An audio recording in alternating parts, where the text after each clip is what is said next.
Angeles Gladiators have got a full head of steam. What a strong start. He just dashes on through players. And Asher, all he has to do is clean up. Billy! The triple DPS as Shaz finds all the kills. More kills here starting to go in way of Philadelphia. Kills them again. Poco gets 3. It's a self-destruct Bonanza.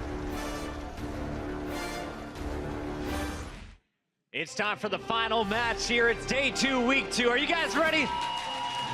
Welcome back, everybody. I am your host, Chris Puckett. We're getting a little quieter out here in the Blizzard Arena. I feel like fatigue may be setting in, but we need to get fired up now because we're going to close out strong. Welcome back to our desk. We got Crumbs alongside Reinforce, and Zoe, our insider, will join us once again. And already, 2 great matches. We're going into the third. As we look at the graphic here, Reinforce, catch us up from the beginning. How did it all start with the Battle of Texas between Dallas and Houston? It started out with Dallas versus Houston, as we said. A slow, very slow Dallas versus a very mobile Houston Outlaws. We saw the dive comms coming through, Jake on the Genji. Jake on the Genji getting the job done at the very end. Junkrat was on point as well throughout. And then Crumbs, we just wrapped up New York and Valiant. Yeah, I did say that Valiant was going to take it, but it was not even close, really. New York just showed up big time when it came down to prepared strategy. When it came down to individual play, they just had it down. Well, it's now time for our final match. I know Zoe is pumped up for this one. It's the Philadelphia Fusion going up against the hometown heroes of the LA Gladiators. And it's time to introduce our first team. Give it up for the Philadelphia Fusion. Carpe, don't look so happy, buddy. You're about to win again if you keep playing the way you did in your last match. Philly enters this one with a 2-1 record, and they come off a very big victory over San Francisco on yesterday.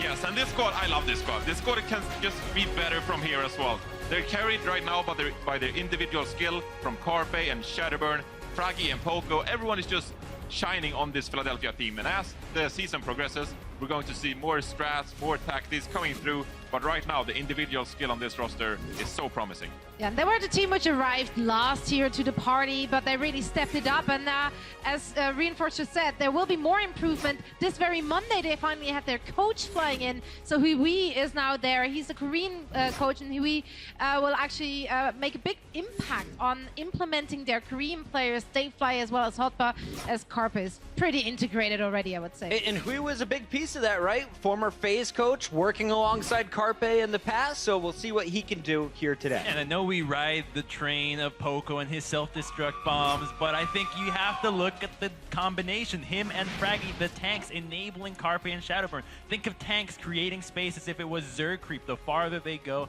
everything else becomes that much easier for everyone else. It's these guys that make Carpe and Shadowburn have so much room to do their thing. Keep your eyes on Poco. He's been practicing those Diva bombs, and boy, have they been effective. That is a look at the Philadelphia Fusion, but now it's time to introduce our team from Los Angeles. Give it up for the Purple Gladiators. Shields up, all smiles here from the Gladiators as it's gonna be the Finns leading the charge, the support duo of Big Goose and Shaz. Now this squad enters the match with a 1-1 record, and they played both sides of our leaderboard spectrum. They lost to Seoul, who's at the very top at 3-0, but were able to beat the Shanghai Dragons, who are still winless. Exactly. You beat the strong, or you lose to the strongest team, and then you beat the weakest team. You don't really know where you lie on this spectrum. So this matchup here against the Philadelphia Fusion that is already starting to get some steam rolling will be an indication for us for both teams on where they're currently standing. Yes, and I'm looking out for the squad today. They're starting out with Bishu, and it's going to be really rough for them comparing up with versus Carpe and Shadowburn. So I'm hoping to see some Surefoot today. Maybe a triple DPS composition. We've seen them run it before. It was successful versus London. So as the game progresses, maybe a bit of spice from this team. Yeah, we don't have it in game number 1. Where's Surefoot going to be in this lineup? Zoe, when you come into this matchup, what are you looking out for? Oh, you know what? I mean, we've been praising the two support, Shaz and Big Goose, over and over, but I really want to give it to iRemix and Bishu. They're super reliable. They don't do those flashy plays, but you always know where they are. They always got your back. They always create that space, and they rarely make mistakes. So those are the guys I'm always going to keep my eye out for. This is going to be a fantastic battle, and I do want to give a shout out to Remix. He's rocking Kobe Bryant's number. He said, when I found out I was playing in LA, I made sure I got that number on my jersey. Let's go into the matchup here and talk about preparation, because we know it's been a bit of 2 different stories. For the Gladiators, they've had plenty of time coming off their week 1 matches to prep for their first opponent in Philadelphia. Meanwhile, Philadelphia Fusion just played last night against the Shock. So Zoe, I want to start with you. How are the two teams feeling in terms of preparation coming in? Well, I actually got to chat to the coach of the Gladiators, Jan, and he did say that he's not too worried going up against them because they're very readable. He felt like based on what players they're playing and the hero pools of each individual of those players, it's kind of obvious what they're going to do, so they're not too worried. All right, Philly has a pretty deep lineup. We have the second smallest lineup coming in for the Gladiators with just 7 players on the team. So Reinforced, when it comes down to the individual matchups, who do you want to see fighting one-on-one today? Well, Asher really needs to turn up in this game. We know that Carpe on Philadelphia is one of the best players in the league. And if the LA Gladiators want to get a win today, Asher needs to be the tracer that steps it up and puts him down. All right, it's time to get the first map started. I was just told by production the games are ready to go. Are you guys ready? Let's send it backstage. We got Semler and Hex to bring us the final match here on day 2. Puckett is so good at hyping people up. I feel like I want him at my wedding or something. You know, he's just gonna be like, "Are you guys ready?" And the whole crowd is just gonna go wild. Yeah, I want to be my hype man, so everything I say, he's just like, yeah! Like, everything you do, you need a Puckett with you, and he's got the pearly whites too. I mean, really, he is just a glorious human being. We're gonna take a look at the maps now for this match. It is the last match of the day here at the Overwatch League, and we're gonna be starting out on familiar territory, Hex. It's gonna be Junkertown to kick things off, and so more of the pirate ship. I mean, it is Los Angeles. You got a beautiful blue sea right out there. Possibly we will see more air shots with tanks, just saw in our last match, which is just insanity. But yeah, Bastion is generally something you're going to run. See a lot of Widow. I mean, you can run a lot of different things, but people are choosing not to. It's pretty much a standard meta right now, even though it's outside of the norm meta on every other map. Well, we already saw some clever strategies earlier today, and it has been a map that we have been seeing quite a bit of here, moving through into the second week of the Overwatch League. And so, I mean, we're going to get our map fly through here. You guys are going to get your eyes on the map, get a bit of an oversight on where the action is going to be happening. And this is usually the spot right here, the first point where a lot of those choke points get taken advantage of by the offense. It's really important and how you finish that first point, especially for the offense, because your ideal situation is to set up on the bridge we just flew under so that you can get your offensive Bastion into place and hold this choke. It's really hard for the defense to get out up here, and if you have your Bastion in position up top, then they have to find a different way out because you're just doing covering fire all over the place. So we saw quite the defense set up by Houston earlier when they played against the Fuel. So we'll have to see, are we going to have a bit more of the same here from the LA Gladiators, because it will be the Philadelphia Fusion on the offense, on the attack to start things off. And kind of cool to see Fraggy on his trademark Reinhardt. That would be fun to see, a bit of the shield up action. I was so impressed with his Winston throughout the last week or so as well. I think everyone knows how good his Reinhardt is, how aggressively good his Reinhardt is. I mean, this man is someone who got an Earthshatter up before the control point unlocked in Control Center at some point in time. So, as Dusk was saying, this is kind of a benchmark game for both of these teams. Both had good performances and really bad performances. For the Gladiators, a 4 against Shanghai and 0-4 against Seoul could not be two different teams. So we're going to see exactly where these teams lie. And interesting strategy here as they're trying to poke around. Some teams will lay an ambush on the defenses, and I think that's what you saw them trying to set up. Yeah, they were looking for it, and we might actually have that happening in a moment here. Poco kind of dancing around, trying to suss things out, and you do have well, his teammate Fraggy also setting it up with the halts. But already the game is up, and Los Angeles Gladiators, they've been spotted, and Philadelphia Fusion have something to go off of now.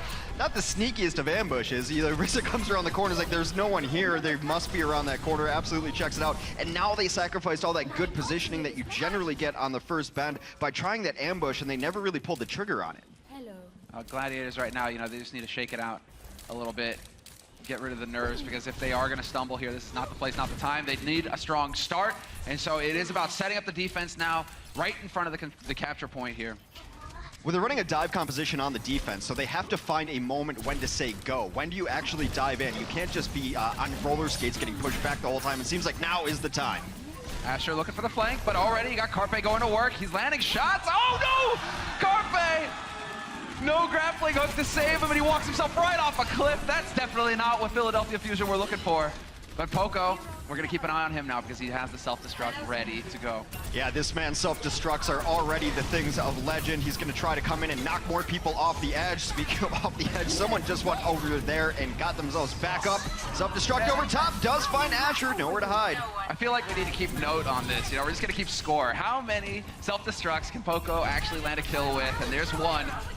He is so incredibly consistent. It has been a talking point just because you do actually have a specialist here when you watch Poko. He has spent so much time perfecting the self-destruct slingshot is what we'll call it.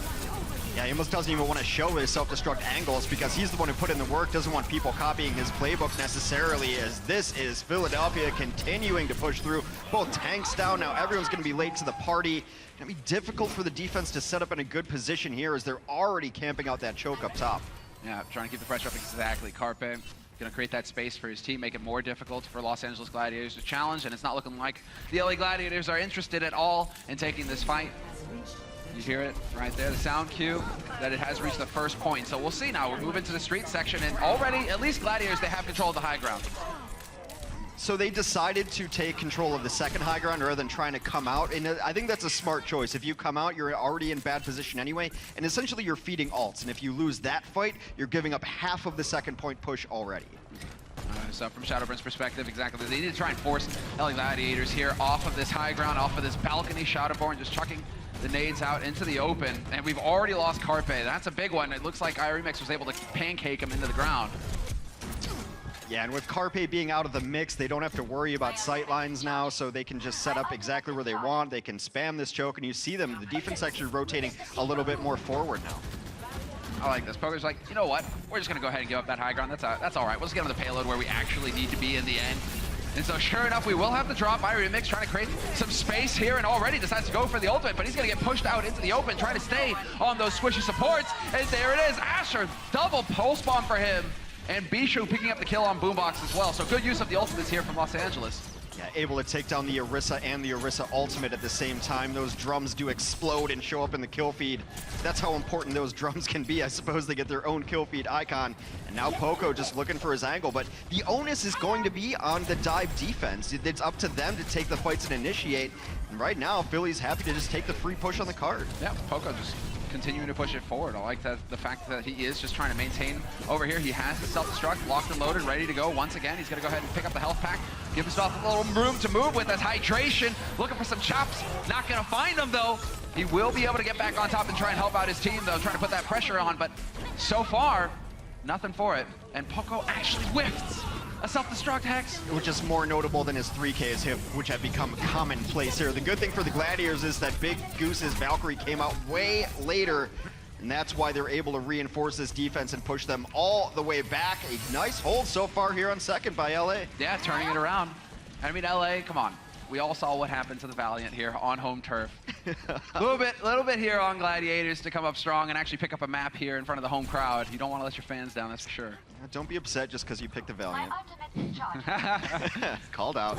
You know, Soon, Unko, big fan of Soon, and he is a beast. There's no getting around it, but yeah, it wasn't their day, that's for sure. Pine had something to say about that. Well, Asher, actually, there we go, was wondering when he was going to go ahead and put that pulse bomb to good use. And sure enough, the flank on Neptuno blindsides him. A little bit of miscoordination there because you never want 3 people occupying the space of 1 hero right there. All clumped up. Asher didn't even need to aim. You just see it, a big clump of white there, and start spraying away. And they're pushed back yet again. Now time is running out here, Semler. They're just over a minute and 15 seconds remaining. He has been so quick charging up this pulse bomb, though. He's got another. Yeah, he's already got another. He just needs to wait for his blinks to reset so that he has a way in and out, basically to set up the play on the flank. Asher has been standing out. Hydration has got the Dragon Blade as well, and there we go. Sure enough, Asher decides to be surgical with his pulse bomb. Picks off Boombox to start, and this is just wasting more time. Well, Hydration's got to be a little upset with his team there. They took all of his kills that were going to get him play of the game. He had no one to even go after. Pop the blade, push them all the way back. And more importantly, Los Angeles on their defense still sitting on 2 support ultimates. The other side of things, Philly's been banking up ults. They'll have nearly everything. Keep an eye on these 2 DPS all-stars for the Philadelphia Fusion. They can make things happen, and both have ultimate abilities ready. Yeah, we're going to be looking for them to create the play. Neptuno goes ahead and pops the Valk to start, so they're still holding on to Boombox's Transcendence. Hydration will eventually get tased to death. No fun there, but Asher will get caught. No, we changed off his perspective, but he did pick up the kill on Fraggy. Big Goose is trying to get back in here and resurrect people, but they were camping on those bodies. Hydration went down and is just now getting resurrected. Philadelphia has gotten to the much better end of this fight, and they should be able to roll through second, get a little extension on that clock. Yeah, and in the nick of time as well. We go into overtime now, and they will be able to push it forward. not going to be possible here for Los Angeles Gladiators to challenge in any meaningful way, so it's going to be about setting up that third-point defense. But with so little time now for Philadelphia, this is looking fantastic for the Gladiators to have a strong first half. It was just a positional thing right there, and in the Mercy meta right now, it is not if you die, it is where you die. And Hydration died a little bit out of position there, going for the dash as you often are as Genji. A Mercy in a dive composition has a tough job because people are dying all over the place, and you saw Big Goose simply couldn't get to Hydration in a meaningful enough time window that he has had an impact in the fight. So the onus falls on Shaz now. He does have the Transcendence, and there we go. We hear the Dragon Blade getting used by Hydration. He's going to be looking to chop him to bits and pieces. Poco backing off, doesn't want to have anything to do with that. And sure enough, Hydration only going to get the one, not even. Shadowburn instead, and it's actually Philadelphia who are finding the kills right now, starting to get a little out of control until Hydration steps in and takes down Neptuno. Philadelphia has gotten both of the supports on the other side of things. Meanwhile, they will be rejoined by their Zenyatta All-Star and Boombox momentarily, so should have some more healing. Hydration down, and that is not where you want to be in a corner with an angry Winston down there. 10 kill streak from Fraggy. His Winston game has gone to the next level. Yeah, he's showing some depth here as that main tank role. You know, if you've got Reinhardt in your back pocket, you don't even need to use him, and yet you are standing out on Winston. That really gives your team, well, the tools necessary to pick up these wins and to hang in these fights. Philadelphia now, they continue to move forward. Well, they are going to have Carpe. That's why he's lurking around up here, trying to crouch so that no one can hear him. He does get spotted out, but wow! The blink and a butt to the face takes down Asher. And he's looking for the DMAC as well, but I think Big Goose is going to be in position to help out. No, Carpe, he actually manages to pick it up in the end. And so Carpe in the back line, trying to keep that damage rolling. We do have the Transcendence used by Shaz. Shaz kind of quiet so far with the kills. It's really just going Philadelphia's way. Gladiators, they're kind of crumbling here. Their armor, it's splitting apart. Carpe has gone an absolute madman, and the nice thing is they have Shadowburn to lock these doors. The last thing you want to do is try to get out a door when there's got a man with a samurai sword. Here it comes. Yeah, perfect positioning. Target acquisition is on point. Asher is gone. Gonna come back and help out his team now to go ahead and just get the cleanup on iRemix, but he was not able to pick up Big Goose, and so Big Goose will be there with the res, will be there with the foul. Is that enough staying power, though? Well, the important thing is they took down Neptuno, and there goes Boombox. There is no more staying power on the side of this Philadelphia offense. They have no more heals. It has to be pure mechanics, and that is a dash that takes down both tanks before Shadowburn finally goes down. Resurrection's there. Defender's advantage means respawn advantage. Gonna need a miracle. Carpe looks for it. And Big Goose, that was a play, man.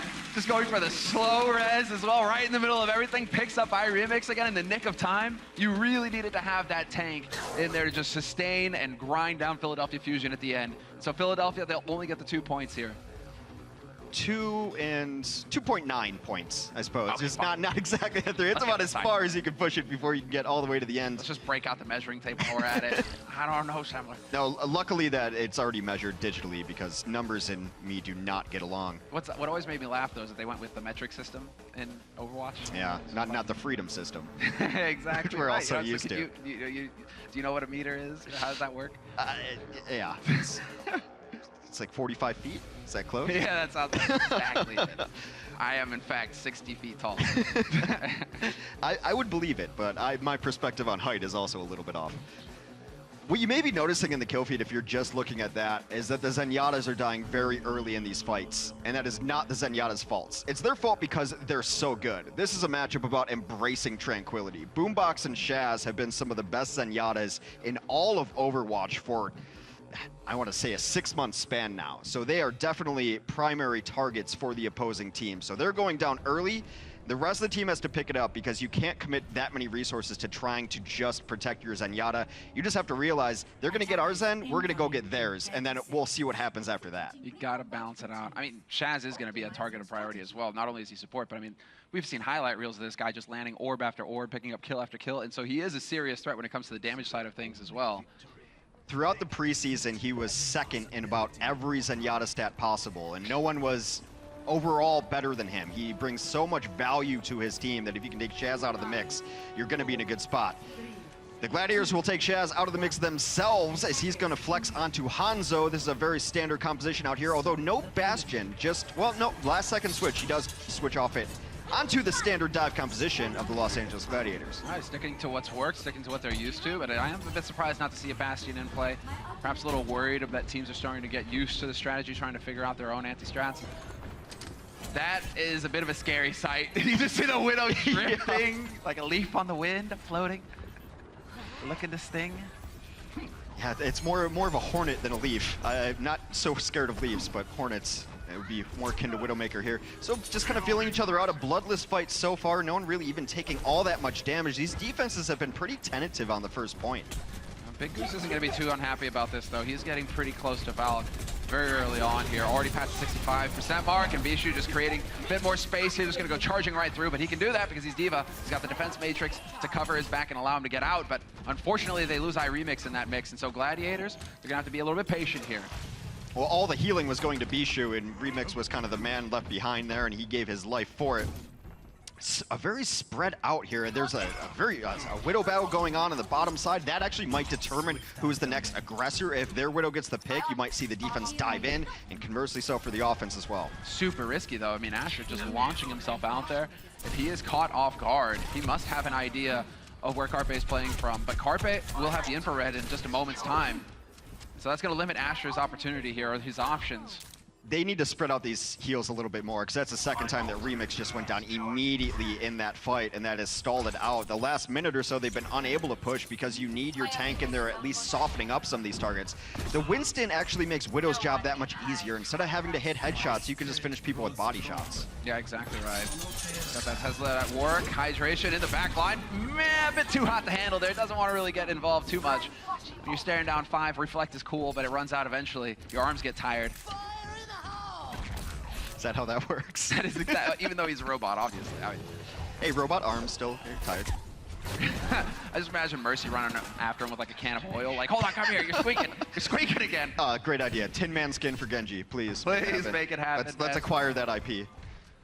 Oh, I mean, you got the man in question right there kind of dancing around, and it looks like they are going to commit to this, and they're going to play off a Big Goose with the Valkyrie. Hoping to find the initial kill. Asher will create some space by taking down Shadowburn. That is a lot of damage out the window, but sure enough, Neptuno is there with the res, and Poco, in the meantime, charges down iRemix. He has the self-destruct as well, so we'll keep an eye on him, see when he decides to use it, and sure enough, out in the open, going to force them back. It's a bit of a desperation self-destruct, not exactly the practice angle we're used to seeing from Poco. He just wanted a new mech, was hoping to maybe catch people out there, but that wasn't a patented Poco bomb, as it were. Boombox out in no man's land. No man is an island, and no man is going to be alive much after this. As Mercy comes in last second, though. Finally finished off. Hydration was just savoring that moment, Hex. He was taking his time. He knew that Zen wasn't going anywhere. So, if you've ever been kicked in the face by a Zen, then you know the shame that brings, and you tuck that memory away and you will take your sweet revenge. They will eventually grab first point. That's a very good first point defense. Yeah, solid. Only 3 minutes here to make it through the streets, and we saw how Philadelphia Fusion struggled to push through this portion of the map. And so it's on Gladiators now to break apart that defense as quickly as possible. Bishu showing him, his happy dance there on the payload with the mech. So they're going to want to hold high ground here, and they're going to wait for Fraggy because he has his supercharger ready. That gives everyone more damage, spreads out so that everyone is able to one-shot people. Shadowburn will be the main beneficiary, laying down so much explosive splash damage. All right. What are they going to do to be able to actually break this up? It is just going to have to be the commit. Full in jump, but there's so much damage. The reflect, though, still doesn't stop Shadowburn from picking up the frag in the end, and Carpe is there to annihilate Bishu, D-Mac, and D-Lived. There was a time when Junkrat only had one mine, and that would have been a great play to reflect the one mine back, but he's got a second charge in there, and then beyond that, his primary fire is so good. Shadowburn's so mechanically gifted, and he's a great projectile player overall, so that projectile play does translate into being a hit direct grenades on the Junkrat. Yeah, between him and Carpe, Philadelphia Fusion have really impressed with their offensive line. I mean, everybody's kind of a standout player here on this team, and so right now we do have the Riptire ready for Shadowburn. We'll see if he decides to use it this fight. Big Go's going to be able to get that reflected. He's actually worried about the flank still, but it seems like he's going to commit point blank right in the face of Hydration, the big brother of the concussive mind. Well, they will bring him back to life. Now it should be Neptuno who should be bringing people back to life. They had a different order idea, and because of that order, Philadelphia might come out of this on top.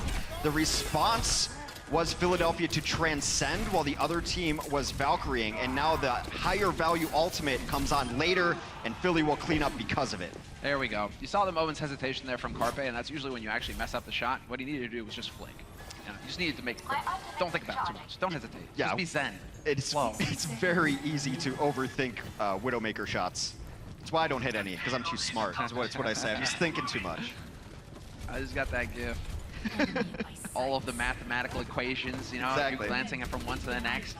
Coriolis effect, etc. The shots aren't that long, but what I am curious to see now is if Gladiator's going to be able to pull this together, because this is shaping up to be the last fight. 35 seconds left on the clock for them to push forward. Philadelphia Fusion were able to do it in overtime. Right now they're trading frags back and forth, though. Carpe going to work. Fantastic defense from him so far with the help of his teammates, but Shaz is there to take down Neptuno, and so a lot of healing has been lost now for the defense. Gladiators, they might have an opening. It's so important. Boombox is going to keep them away. It looks like they wanted to do a soft reset on the offensive pusher. Big Goose goes down very late, though. They're going to have to push this in desperation mode, trying to toe tap it just to stay alive. The tanks are getting in position to do so.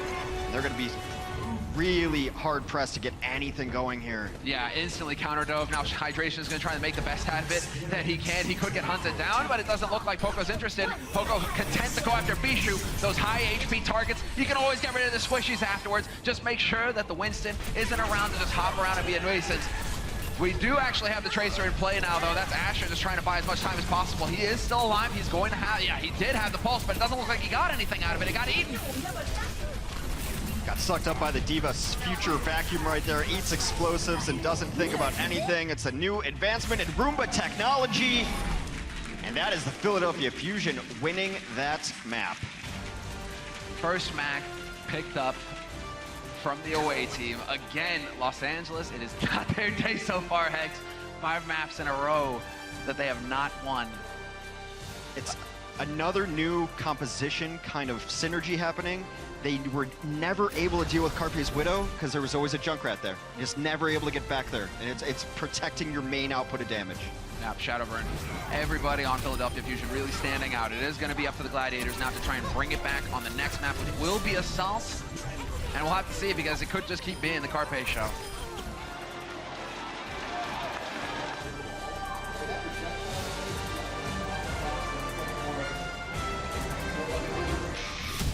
The Overwatch League is brought to you by Intel and Omen by HP.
My name is Irimis. I'm from Puerto Rico, and I play main tank for the Los Angeles Gladiators. But now it's time to introduce the Gladiators to the main stage. My favorite hero is Winston because I'm able to go in and frag out people.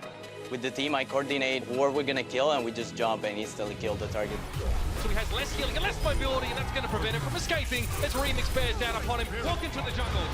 My best friend is Bishu because we've been through a lot, and we've been teammates from the past. We always try to find the small little things that will give you an advantage to win a game. Wins the series. To see the teamwork is there was way too easy there for the Gladiators. That's what a good tank player does. Well, I'm excited to face Miro because he's been like the constant known best Winston for a while. Being able to compete against him and show what I'm capable of will prove a lot. You want to know who's the best player in the league? It's basically me, but because I have the best team in the league. That's some spice right there. But is it pine spicy? I don't know. Iremix has got a lot. If you're gonna say that you're the best player in the league, Hex, you got to back it up. Pine did already. It's the Iremix. Can't just be because of the name, man. Can't just be because of the name. It's really hard to stand out on Winston, as the best player in the league. You get none of the credit and all of the blame. A couple times you went in there and died early on, but that's just a healing issue. But you gotta love the confidence, man. And this team, the Gladiators, feel like they do really like each other. And I think that pays dividends as you go on through the season. We do have a substitute. That man, Shore4, will be coming in for hydration as we move on to the next map. But I think this is a smart move. Yeah, this is going to show a little bit of the depth here the Gladiators have to work with on the offensive line as well. That's really what you want to see. You want to keep your opponents guessing, and so it's going to be a question of whether Philadelphia can adjust to whatever Shore4 is going to throw at them. Anubis is going to be the next map as well. Assault, a lot of action, a lot of choke points, and so what are you thinking, Hex? Where do you think Shore4 is going to go? Well, I think you bring in Shore4 mostly because you're not exactly certain what you want to run, and Shore4 is a man of very versatile abilities. He can run darn near every hero at high levels. Hydration has a couple niche heroes that he's a little better at. I think Hydration might be the better Genji, maybe a little better Pharah, but Shore4 is probably the better Widow, and the fact that they weren't running Widow last time on Junkertown kind of hurt them because Carpe had really no competition. He was just picking people's off, no problem. So Shore4 is going to give them that consistent Widow threat, and towards the end, if they want to switch to a Reaper, one of the maps that you will see Reaper on, Shore4 can play that very well. You get to see that Junkrat in play as well, I believe, if you want to try and play around the choke points here on this map. But the countdown has begun, and we will be getting into the action in just a moment's time. As we see, we're gliding towards that second point. That's obviously, where Philadelphia will want to go eventually. It does seem like the defense is rolling out. I want to see what Shore4 is on. Yeah, Shore4 will be playing Genji. The reason why you can play Genji here, even on defense, is probably for first point and to kind of shut down those narrow chokes. But I think that you still take Shore4 in this situation over Hydration because you might have to switch as you get to second point. A lot of strategies will vary as you go forward, but dive defense seems to be the order of the day for the Los Angeles Gladiators. Gladiators really just sticking to their guns. This is what we were wondering about. No Bastion, for example, on Junkertown, not really showing too much depth in the tactics, but perhaps this is really what they've focused on this week in preparation for these matches as well. Well, if it's not broke, don't fix it. I don't think they even quite know what's broke yet. Yeah, you had to play Seoul. That's not really fair. And you played Shanghai, who's in a rough spot right now. So I think even they are trying to figure out what works against these mid-level teams that we're going to have to beat to get into the playoffs. This is where it gets fun as well with the subs. You just saw that little tidbit there that Shore4 is the highest damage-dealing player so far on this map. Maybe they're like, well, we got to play Anubis, just put Shore4 onto his home turf and let him run ham. So, I mean, already, Fraggy just kind of poking, prodding, trying to figure out where the defense is set up here for Gladiators, but by now, Philadelphia should have a pretty good idea of what's coming at them. I think the Gladiators also understand that there's going to be a Widow on the field, so they're staying out of sight lines. They know they have to play defense out of where Carpe can do damage to them. And insta-res onto Boombox. Oh, but this is big. They've already taken down Bishu, and he's a bit far out. They won't really be able to get the res off on him. And there's the shot from Carpe, looking for the follow-up. Shore4 just barely gets around the corner, but already having to give ground here. Gladiators, they've been pushed back so quickly. Yeah, he's got to get out of there. They're going to pressure out this Widow with just the Winston, but that Winston now is in a bad position. That is Remix who goes down in the backline. An Ana sighting of all things, as Shaz is on the Ana. That's not something you see every day. And while that biotic nade could give some, well, a chance, but Boombox with the snipe will take down Shore4. Carpe point blank annihilates Asher with the headshot. And now it's all going to be the slow and steady advance here unless we can see some real magic coming out from the Gladiators. The remaining players dying one after another. You will have Bishu still hanging around on the point, but not for long. And Philadelphia Fusion handily picking up the first point here. Yeah, with both supports down, that was not going to go well for them. There will be a very small window where they have ultimate advantage, but the Gladiators were able to keep pretty even in that fight as far as damage done and healing done. So it's not an overwhelming ultimate advantage as you would get with a very swift offense and be able to push with all of your ults as opposed to something else. We're also going to see some switches from the offense of Philadelphia. Carpe will get off that widow onto Tracer. Shadowburn. Shadowburn's just playing Shadowburn. That's what I call Genji. I just call it Genji Shadowburn, because why not? Now that makes sense. Now I get it. I mean, when you're good, exactly. When it ain't broken, don't try to fix it. Poco, he does have his self-destruct, and so we're going to be looking to see when the artist decides to make use of his paintbrush on this canvas. That is the second point, and sure enough, just sends it launching in. Few places to hide, and what a valuable target to find. Big Goose is gone. Best possible target. They brought up Boombox as well. They transcend in. They've got Valkyrie going as well. This is the push that they are all in on. They must get at least 33% to get permanent progress, or they will feel bad about using all of these ultimates. Gladiators already in stall mode now as Big Goose is on Mei. That means they have no mercy. They get the 33%, and a large part due to Poco with the pushback there, not letting iRemix get in there to tap the point to contest. iRemix will eventually pancake Shadowburn, but still, they are in this fight. Philadelphia, they still have a chance, and Poco, he's nearly got a self-destruct again. This is unbelievable how quickly he's generating ult charge. It seems like they're retreating now. It's tough because Shadowburn died with Dragon Blade. He was so low. It's actually smart that he didn't pop it there. In previous times, Shadowburn might have gone for it, but knowing that a Dragon Blade can finish out maps, especially assault maps, he holds on to it. They're happy to take this piecemeal. They're glad to get their third. Maybe next time they'll get 2/3. Shoreforce been playing everything. He's going to be on Junkrat for this next defense. You know what's super sick about this for Shadow is that essentially Big Goose, no Valk, and there's no Transcendence to counter him either. If he finds the good positioning here to unleash the blade, he's going to just wreak havoc in the back line. They can take this very slow, too. They know Big Goose has 0 because they were happy to see Big Goose come out as Mei. That completely resets ultimate percentage charge. Another Poco self-destruct ends up getting caught on the ledge. Yeah, just off on the angle there. That's unfortunate for him, but he's just going to go diving in. And with the help of Carpe, picks up the kill on Fraggy to start things off. Looking very good here so far. Asher, though, shuts down Shadowburn, and that's after using the Dragon Blade as well. Shadow not able to get anything despite the fact that, well, Shaz did eventually get up to the Transcend. Yeah, that's not enough. They do use that second resurrection. I mean, they popped it early on. Neptuno gives Big Goose a parting gift with a blaster to the head. Neptuno, one of the deadliest mercies in all of Overwatch League. He goes after people with his blaster. He's not afraid to play the battle mercy. It's not a meme in this case. And there you go, Sherpa with the Ripfire. Shadowburn, it's coming for you. There's no hiding here. You're not going to be able to dash out of that one. Surf4 probably a little grin there. He knows that he's delayed him further. And Bishu now, the man with the self-destruct. He could even just chuck it out here, really didn't mess with him. But probably not. Probably going to hold on to it for the push. I think they want to go in right away because that's why they resurrected Shadowburn right outside of spawn there so that they could get this aggressive push going in. A self-destruct will zone them out for a moment. You have to imagine Transcend should be coming in momentarily if they do want to commit to this push. Just wanted the new mech. Just wanted to stay alive here and keep in this fight. Fraggy getting caught a little bit, taking a lot. Needs Poco there to help peel for him, keep him alive, keep him in this fight, and Shaz under pressure. It's going to be Carpe looking for an angle here, and Carpe really pouring on the heat. Just going to be able to back out in time. Was going to back out into the loving arms of Poco self-destruct, which catches Remix. Down goes Shaz, and while they were all trying to deal with Carpe in the corner, everyone else got cleaned up. A quality distraction tracer. What they need to do here, I mean, Boombox exactly. When is he going to use the Transcendence? How are they going to keep his teammates alive here? Because right now they have a little bit of an edge. They are gathering point, although as I say that, iRemix comes back with the Primal Rage, and he's just going to go bouncing around like everything's made out of rubber. And that is going to create the space for Surefour to get the Riptire off. Neptuno and Boombox. Well, that's pretty much the end of the push. Tire puts an end to it. People talk about tanks and their ability to make space, but in a live Tracer, it sometimes does the same thing. Carpe back in the corner was causing such a problem for at least one of the supports that they had to call for help. That brings 2 people out of position, sometimes even 3. The rest of his team pushed in. Didn't work in that case, but if you're a Tracer and distracting, you're still doing your job. This is where you're really hoping, if you're Shadowburn, you're really hoping that Carpe is going to be able to pick off Shaz, because Shaz is now lining up with his Dragon Blade. Shaz for this next fight will have Transcendence again, so Shadowburn is going to be hard-pressed to get a result with the Dragon Blade unless they can get that Zenyatta out of the fight fairly quickly here. Well, they do have Valk as opposed to the 40% of Big Goose's Valk, so they're going to preemptively pop that and try to push with it. Let's see if they can do it. I mean, Shadowburn already getting forced back. No health pack there, but he will get heals from the teammates. just hunting for a target here, and eventually he will have to commit. I mean, Iremix just zoning him out, dropping him down to around 100 HP. His teammate will be there to keep him alive, though. Neptuno flying high, and Boombox and Poco just finding frag after frag.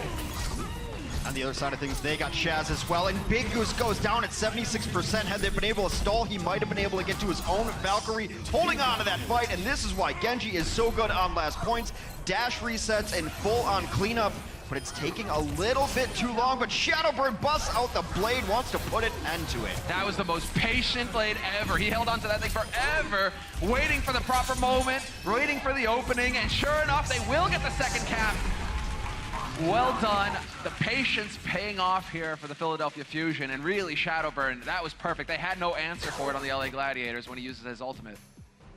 It all kind of stems back to that moment where Big Goose switched off of the Mercy onto the Mei. And I just don't think that the Mercy should be the one making that switch. It should be someone else. Mercy still has some mobility to get back to the point if your team can give you that anchor point to Guardian Angel to, her ability to fly to her teammates and get on the point. But that set them back about 80% in the Valkyrie versus Valkyrie game, and they never really caught up. You saw the timing there. They were able to preemptively Valkyrie onto the point, and Big Goose died during that, unable to get his own Valkyrie up. And eventually, they simply didn't have the healing or the resurrection mechanics to be able to put on a defense. That's the big thing, and that's what makes Mercy so strong and so invaluable in this current meta. The resurrects can make all the difference between a loss and a win. So countdown has begun once again. We have a minute, so we will be seeing exactly who these guys are going to be going for. Kind of curious to see what the Gladiators have in store for us, but I mean, that could be where Surefour gets to shine. Now, we didn't really see too much on Junkertown from Asher when he was playing the Widow, but Surefour can now try and create some space for his teammates with the Sniper. Surefour is very likely the best Widow on this team. A lot of people think Asher can play it, but it didn't really look all that good on Junkertown. I think Surefour is a little bit of the better Widow. Asher definitely the better Tracer, probably a Tracer specialist on this team, which is why you bring in Surefour.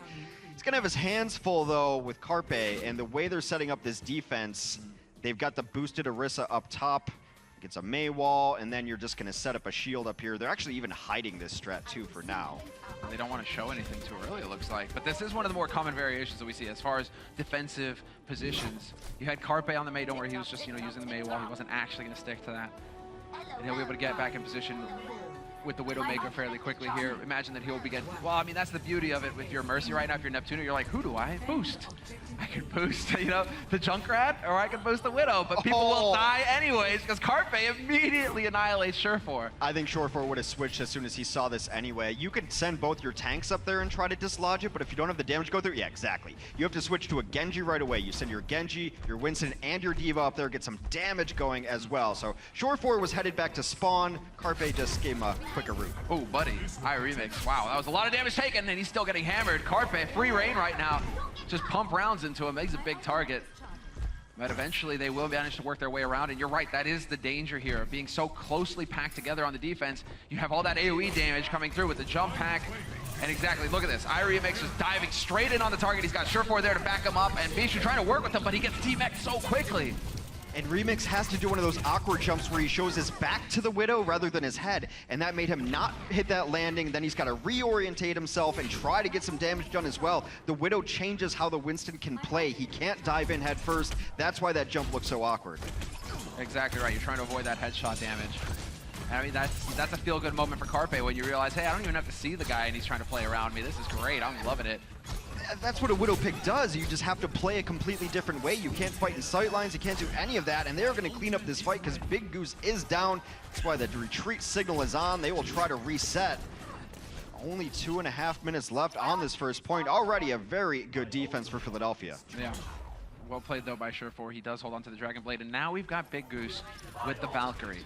But Neptuno, it's about to take over for him. Sure enough, he has his as well. And Boombox, I mean, we're just going to have all of the ultimates in this next fight. Boombox will have Trance in just a moment's time as well. So this is going to get fun here. It's going to get chaotic. We've got 2 minutes left for the Gladiators to cap this first point and start applying the pressure to the second. And here we go. Just go charging into the mix. Bishu taking tremendous damage. And where are his teammates? Where is anybody to help him? Well, they were able to take down Carpe, but he is going to be resurrected immediately thanks to that Valkyrie. Here comes the blade finally from Surefour, gets to the back line, takes down Shadowburn. He's got more in his sights. Dodged out, though, as Carpe hits a grapple shot while getting away. Mid-air, drops him, gets rid of the threat. And now Shaz, while he's trying to dance in the corner, trying to stay alive here, Fraggy eventually gets picked, and it looks like they are going to start making some progress here, Los Angeles Gladiators. Asher will catch Neptuno, and that pretty much snuffs it. It's going to be Philadelphia Fusion defending from the second point, and Gladiators keeping it alive here. Some patient play there on their own Valkyrie. It was popped by the Fusion first, and that's why Shore4 held on to that blade for as long as he did. Finally got something going, and this is the versatility this man brings as well. An immediate switch into Reaper. Yeah, you called this, Hex. This is where it gets fun. You can't have that option when you've got Shore4. And so now Fraggy, Poco, you see the bead of sweat just making it. They know that this guy's got the Reaper, and Reaper is so good at dropping tanks thanks to those shotguns up close. Asher, kind of losing that duel there versus Carpe. Carpe going to be able to back off. Well, they'll go for the reset. Neither one wants to be the first one to die here in this engagement. Well, Poco at least has a chance. Fraggy is just fresh meat for the Reaper. Poco does get demaxed though, and both tanks now out of this fight for the defense. They're going to try to get a new mech for Bishu here, and he ends up picking up a kill with his self-destruct on the point. The question is, do they have enough outlast? Can they actually survive long enough? Because Shaz and Big Goose both got picked early in this fight. And so they are not getting healed right now, Los Angeles Gladiators, and it's looking like they are trying to think about, do they need to back off? No, Shaz makes it back in the nick of time. There to support his teammates, only to die horribly. Carpe and Shadowburn just blitzing them in the end. And that progress will revert, a permanent 33 on the tick. And this, again, I mentioned the switches last time might have hurt them, but they switched Big Goose onto Lucio, Shaz onto Mercy, so that they could taxi each other back. So you speed boost to Lucio, the Mercy gets there faster. They were all in on that fight, thinking they were going to be able to pull it off. The blade stopped them, and they're going to have to stick with it for at least one life, because you're not throwing away 90% on a Mercy ultimate charge. Absolutely not, absolutely not. You need that balance for the next fight. Shore4, he's got to be a little bit careful here, but he does have his mates around him to help. So now, never mind. Boombox with the snipe volley. That is solid. Shaz going to be able to bring Shore4 right back up again.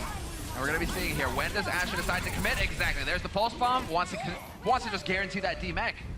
Well, the D-Mech ends up turning into a self-destruct on the points, and so far it is still pretty slow going here, despite the Valkyrie that had gone off for Shaz. They will get another resurrection, but this Valkyrie is going to be wilting. Neptuno's now got his up, and that should be Philadelphia with a small advantage. Next couple kills could be the difference. And there it is, the pickup. Shadowburn reigns supreme on this point. The defense is impregnable. 3 minutes left, and only one tick to their names here for Gladiators. So who comes out ahead in this fight? Who's coming out ahead in this situation right now, Hex? I mean, I think as long as you're running Lucio with Big Goose, which is probably his best hero, but Shaz has to play Mercy, that Philadelphia is going to be ahead. They're kind of on off heroes right now. You want the Transcend, you want the extra damage, and it helps Shore4 a lot too to be able to discord those tanks. That way he only has to spend 2 shots instead of 5, and he doesn't have to reload or use Wraith Form to reload.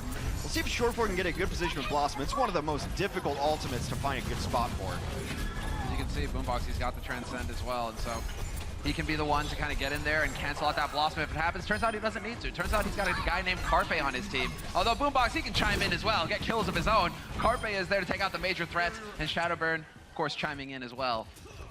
That's got to upset Shaz to get picked off by the other Zenyatta on the other team, and you don't even get to play Zenyatta right now. I think last time would have been the perfect time for the reset, but now you're pot committed yet again. You've got 70% on Valkyrie. You don't want to throw that away.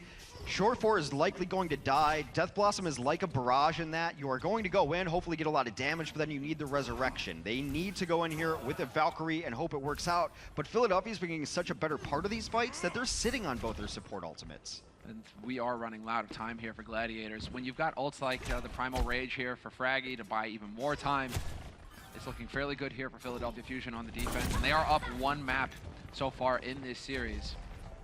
In the lead. And so Carpe on high, goes ahead, chucks in the pulse. It gets canceled out immediately. Quick reactions there from Bishu, making the play to keep his team in it. Shaz does have Valk up, has to pop immediately as he was low, so that Valkyrie already out. Dueling Valks on the point means none of his deaths are really going to be permanent unless someone dies in a terrible spot. Poco the first to be rezzed. The Shadowburn right now, he's just staying alive infinitely here. Will finally manage to find somebody's back, and he is getting so close to the Dragon Blade, and that could be the turn of the tide if he decides to use it here in this next fight. We did have, well, sound barrier rather, just coming up, but there it is. The Dragon Blade and the hack and slash, and he is sure enough going to be able to clear some of these guys out of here. Yeah, that's the Baby D.Va gives him the reset he needs to get another dash. It means Bishu is completely out of this fight. No remake possible. That is only 1 kill for the defense, though. That is 2. Shaz falls again. And those small kills, huge Death Blossom, though. That's the difference maker. Surfboard coming in big in the end. And we have Poko just buying as much time as possible here. Just dancing around on the point. Shouldn't be able to last too long, but they are going to try and stagger this. There are still players alive here. Able to tap it, able to contest, and that's what it's all about. The name of the game here for Philadelphia Fusion is to run down the clock. Only 15 seconds left here for Gladiators. That means that they're not going to have a whole lot of time left to work with when we switch sides again, because eventually the Gladiators will succeed. They have to. They're getting kill after kill. This is the reason you pick Reaper here, as for his closeout potential on the map. Once you get the advantage, he kills targets quickly. Big bodies unable to stall. Even those tanks will wilt to the Death Blossom as well. That's why you make that pick, and very tight here time bank wise. All right, so now we're gonna go ahead and have a listen in on the comms here from Philadelphia. See exactly, I mean, we got that from Fuel earlier, so it's fun to start comparing some of the teams, see who's stronger in that department. D.Va, disco. D.Va. Many. That time. Get out. Right side, tire. Tire B. He's the middle after. Help over. Trace on me. Help. All point. Winston, discard. I'm gonna transplant soon. Listen. There's a one. Trace the discard. Oh, Winston. Yeah. Nice. It's really good. As far as I'm concerned, that was actually much cleaner than what we heard from Fuel earlier in terms of comms. That was. It seemed like the playmakers were actually the ones calling the shots. That's what I've always found interesting about comms and esports, is that no one says anything once, ever. It's, you got GG, it stands for good game, but even like, going back to StarCraft, you never said okay, it's always KK. And every call is D.Va, Discord. I mean, maybe it's confusing. Is like every TeamSpeak server just an echo chamber, actually? Is that what you're saying? Apparently. The in-game comms, it's just built in. I think it's part of the frantic nature that you want to express it so much that you have to say it twice. Yeah, I mean, that is the main thing, especially in a game like Overwatch where everything is so tense, the energy is so high, you are really just zoned in. If someone misses one of your calls, that could be the difference between winning a map and losing a map. I've seen it happen before by the finest of margins. And so now it will be Philadelphia. 50 seconds left to get any kind of progress at all in this first point. They have to make the magic happen, and Carpe once again drops the support this time. Shaz is gone already, but Big Goose will be there. That's one of the Resurrects gone and dead, and never mind, now we lose Big Goose. Carpe right now just mopping up the back line. It's an old tactic to injure someone and then kill the person that goes to help them, and that's exactly what Carpe did there. It's how he's picking apart these supports, and this is the Philadelphia Fusion waltzing onto the points. Boombox with a style headshot onto short for Los Angeles needs a miracle here. I don't think they're going to find it. Now they're running out of time. Bishu desperate right now. And he is not going to be alive much longer. He will get cleaned up eventually. There, that did buy just enough time. Well, for Asher to get back into it, but it's not going to be good enough.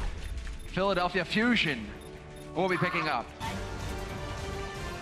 Map number 2. There we have it, okay. That last stall out on the Fusion defense allowed them the chance to take that map, because once you get it under that minute and they have no time left, if you have a minute left, you get to push, you get a second shot at it. So they will get the second shot on the offense. The best the Gladiators could have hoped for there was a draw, but Point A Anubis, one of the hardest points in all of Overwatch to defend. Exactly. It's not like Numbani where you can get those hard locks, where you can really get the defense going solid. We saw Poko, he has been making plays, wondering if perhaps, he's feeling a little bit of pressure here with his self-destructs. He's still picking up kills, but it's not the big plays that we've expected.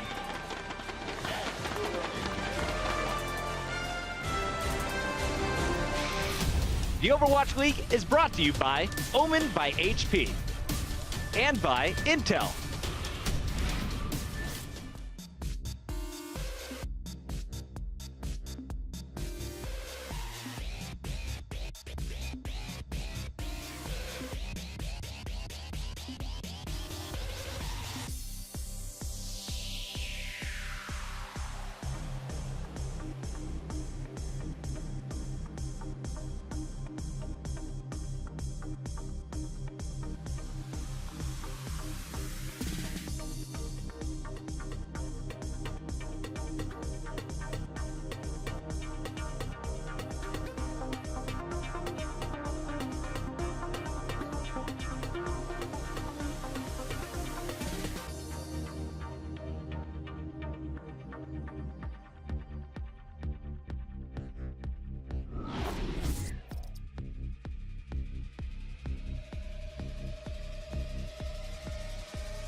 It's the 18th match of the regular season, and so far it's been all Philadelphia Fusion. The scoreboard leads Philly up 2-0 over the hometown squad of the LA Gladiators. Welcome back to the halftime show. I'm your host, Chris Puckett.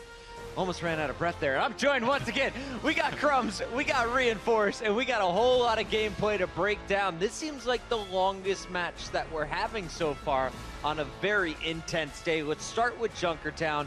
And which team you want to start with here, Reinforce? Because we had positives for both of these squads. We did have positives for both teams, but I wanted to start out with Philadelphia, of course.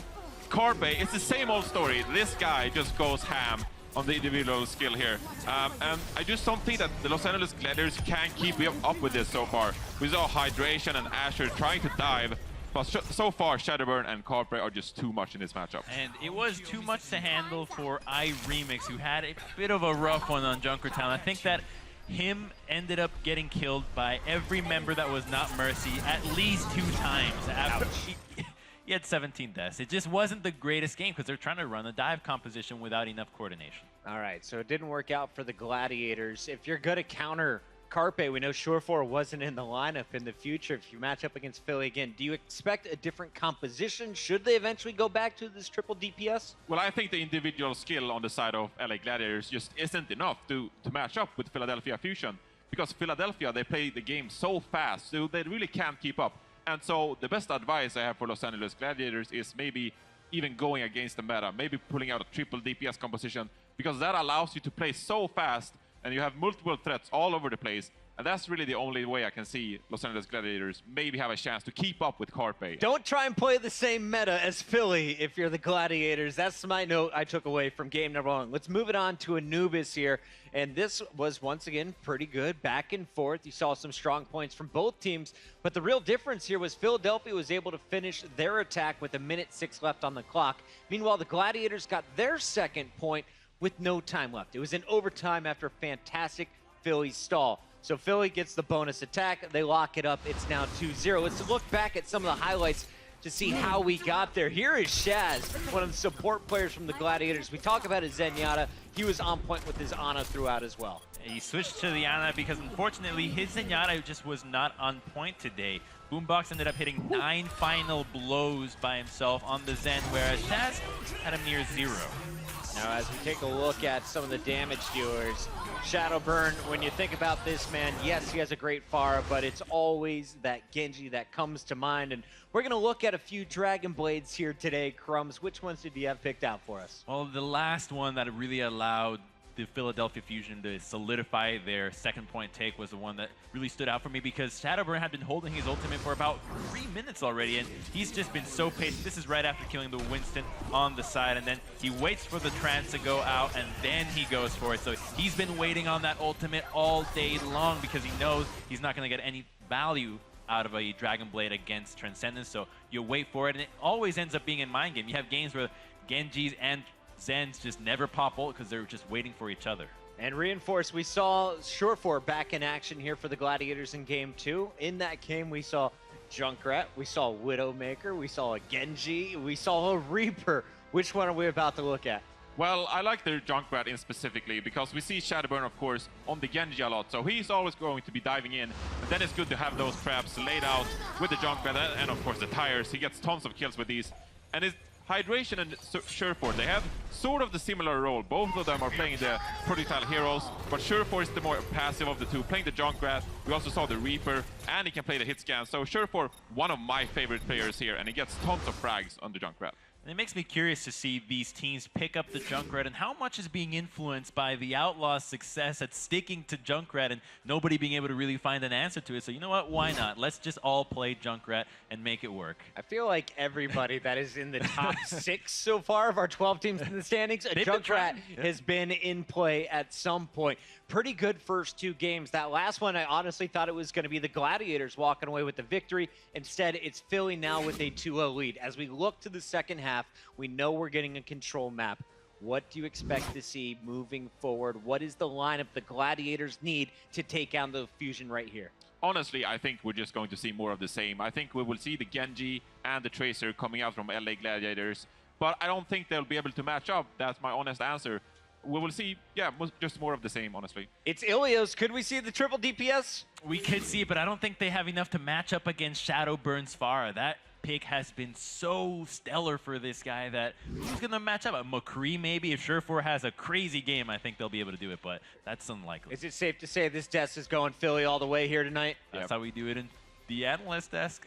It's perfect. enough. Zemmour's better at it than we are. That's going to do it for our halftime show. We're going to commercial break. When we return, the final 2, potentially 3 games here on the second day of week 2. We'll be right back. The Overwatch League is brought to you by Toyota. Let's go places.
Los Angeles Gladiators have got a full head of steam. What a strong start. He just dashes on through players. And Asher, all he has to do is clean up.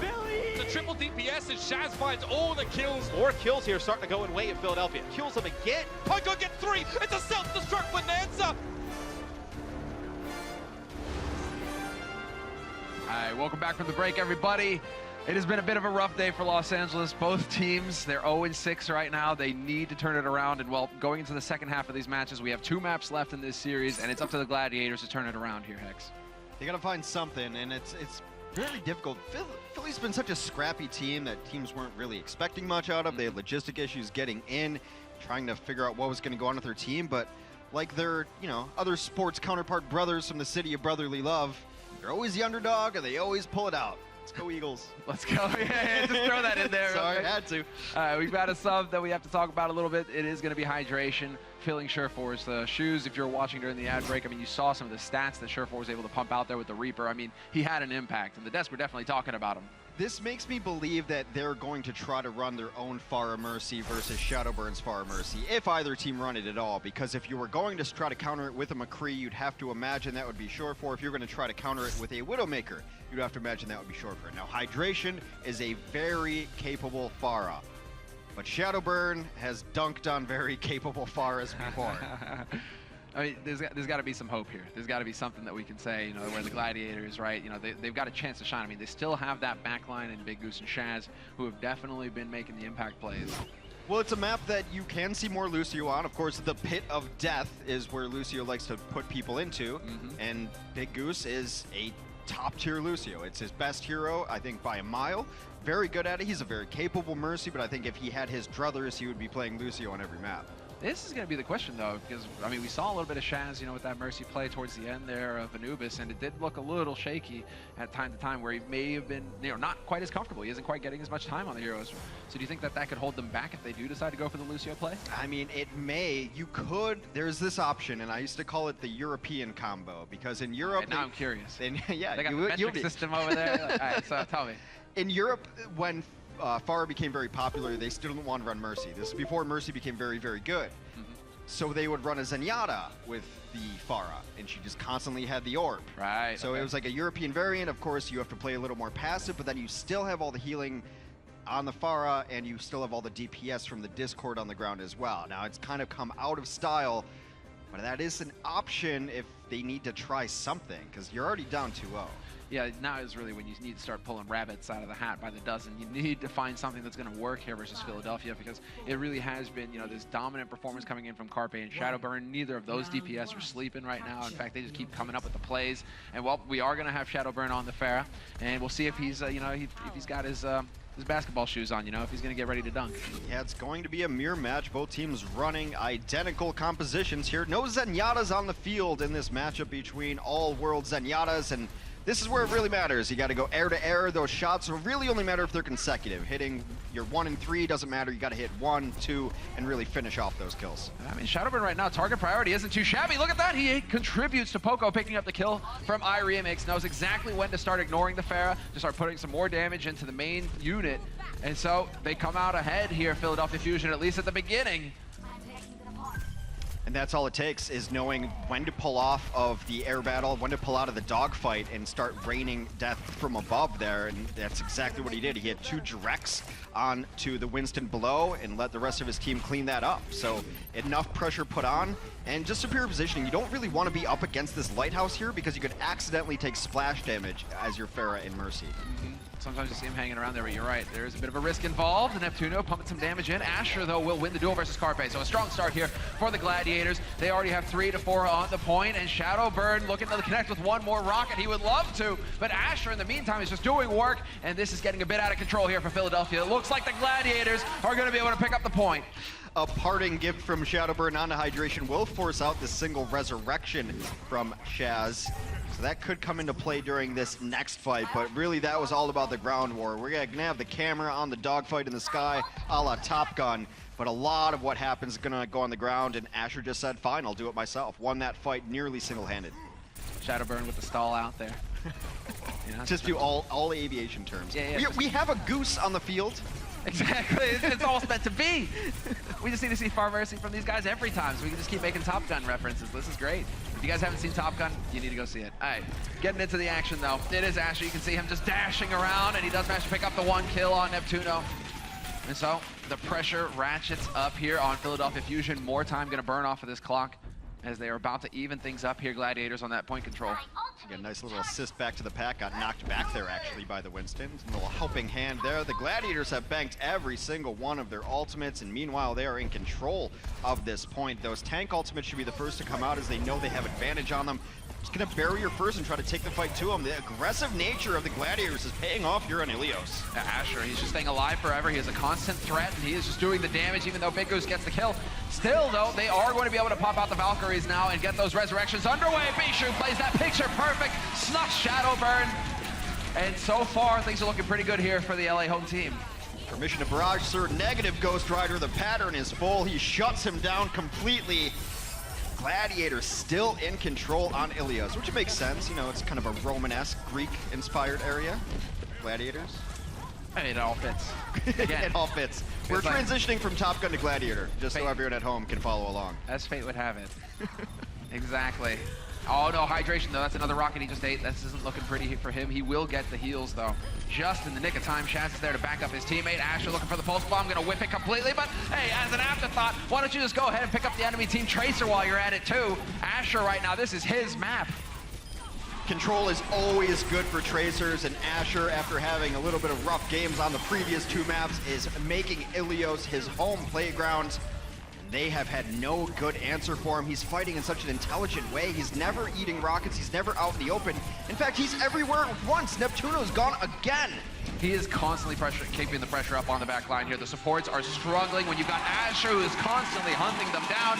And there we have it, a strong start here for the LA Gladiators. First point goes to them. So now we have to see, can they close it out in 2? But if Asher keeps up this level, anything is possible. Shadowburn was nearly a non-factor after that. Couldn't find the right angles. Asher was everywhere at once. He needed to be the target priority, but I mean, as a Pharah, it's like trying to, you know, hit a gnat with a slingshot. You just don't know where that Tracer is going to be, and he was everywhere. That Asher actually took over that map, and Hydration did enough. You know, I think a lot of this comes down to communication when you're running a Pharah with anything on the ground. Pharah Genji can be a good combo, Pharah Tracer can be a good combo, because hitting one rocket at the highest level is not going to be enough. You need to instantly call for follow-up damage, and Asher was always there for follow-up. Yeah, Asher, the key here is not only is he listening to his team comms, but he's staying alive. And so he has the opportunity to get in there and pick up those frags and really lock it down for his team. And so right now, it's a bit of the skirmish here at the beginning, just trying to feel it out. Who's going to slip up first? And while Carpe is getting a bit dicey there for him for a second, but he does get picked up by his teammate fairly quickly. The first fights are so important because you want your air combo to have control of the points rather than trying to take it back. It is such a huge advantage in these mirror matchups. Rockets point blank though, and Big Goose is going to have to back off. It's getting a bit too hot to handle. He will get the... No, he doesn't get the boom! There's a second there you thought it was possible, but it wasn't meant to be, but it doesn't matter because Los Angeles Gladiators are picking up all the kills, and another strong start for them. This time it's Hydration, who will just rocket Carpe into oblivion. What I find so impressive about Asher's play, and there's a million things I could mention, is his ability to take down Neptuno in single clips. Alucio is a brutal target for a Tracer because he's regenning. He's got peel for himself. He's on walls. No one else is on walls. He changes the angle all the time. And Asher has been owning Neptuno. Yeah, sick aim from Asher. The game sense is on point, and really when his team needed it most, because they're hanging on by a thread here, Gladiators. You can see at the top of the screen, Philadelphia in the lead 2-0. It's a great switch though. Carpe goes to McCree, the hardest counter to Tracer possible. Asher now out of the mix. So Hydration, he has taken some damage, but there we go, barrage point blank. Poko will not be able to cancel it out fully, and they do lose one in that exchange, but Shaz is there to get the resurrect, at least on Hydration. So the fun continues, the party and the rockets, all of it. Bishu will go ahead and drop the ult just to clear out the point and buy a little more time here. Asher's back to life, and he is back into the fray. He sticks, Carpe takes down Neptuno, and that is the Gladiators maintaining point control. It's the shutout. Bishu, he can go flying as well. He's got the boosters to get him back on hardland. But right now, Shadowburn, they've just been evicted. They're like, get out. You're not welcome on this turf. Just trying to rack up those frequent flyer miles, apparently. I think they're going to try to go out to that cruise ship out there. I mean, look at the weather, and who wouldn't want to be on a cruise ship when it's that sunny in Greece? Come on, you can't top that. It's a gorgeous day. They still should try to prioritize the point, maybe afterwards take that cruise. Neptuno down early. There goes Carpe, who's supposed to be the answer to both Hydration and Asher on the ground, and it's just too overwhelming right now. There's been no great answer here for Shaz, Philadelphia. that is one of the resurrects used up, however. So they do pick hydration back up again, but that might put a little bit of pressure here on Shaz going into the next fight. They are running out of time, though, Philadelphia. They need to get somebody on that point and tap it, and there we go. Sure enough. Now it's on Gladiators to contest, and the pulse bomb going through, the pressure getting poured on. Transcendence has been forced out already, and Asher, if he is good with the timing, he could definitely put his ult to use, but I guess he's deciding to back off and save it because the rest of his team have just completely been wiped out. So he's been single clipping Neptuno on Lucio all day, then he gets presented a back turn to him, Zenyatta, which is Neptuno, gets there, unable to get the single clip, which needs to be mostly headshots there, so he's able to react with the Transcendence. Had that gone a little bit differently, then they probably close out this map. As it stands, Philadelphia is finally taking control of the point here. Yeah, they've still got a long way to go, though, just barely inching past or up to the 25% mark. That is a long-range rocket. No way. I thought for a second one. Oh, he does it again! Style points indeed. Not going to get the kill, but enough to keep him at a distance. Let's go. Get out, iRemix. Not today, and he can't get rezzed either. Shadowburn reigns supreme in the sky for now, at least. But Asher, in the meantime, doing quite a bit of damage here. Point blank, Shadowburn there to help out his teammates, keep him alive. But right above him, again, hydration, and Shadowburn just can't seem to miss right now. Really turning it on here for his team when they needed him most. It is so much more difficult to hit that shot from below than it is above. Shadowburn's mid-airs have been amazing throughout the Overwatch League so far. And we're only 2 weeks in. Not even opportunity here to see him shine. And well, again, Big Goose, no answer. No answer to the rockets, just flying in hydration. You can see he was just getting back, and Shadowburn continues to get so close with these rockets. Right now, I mean, this is getting a little dicey here. This is where you start to get a little worried if you're Gladiators. You're running out of room to maneuver. You can just see how hard it is to take it back once you've lost control of the point. The map simply tilts into that direction, and it's so hard to reinitialize going into an established Pharah and Mercy. They're going to have all the angles covered as far as the ground war goes, so you're taking so much damage just trying to get in. All right, well, they do look like they've managed to find some room to work with. Point blank, Shadowburn gets them grouped up. 1, 2, misses the third, but he is putting the pressure on now, and they are starting to, well, Gladiators are starting to make some progress. Big Goose at least will find Neptuno.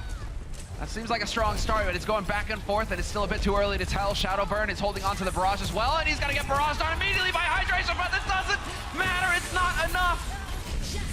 And this is why a lot of Pharahs will not barrage when the other Pharah is around. You become a sitting duck, and it's very difficult to even finish another Pharah with your barrage unless you have the perfect angle on it.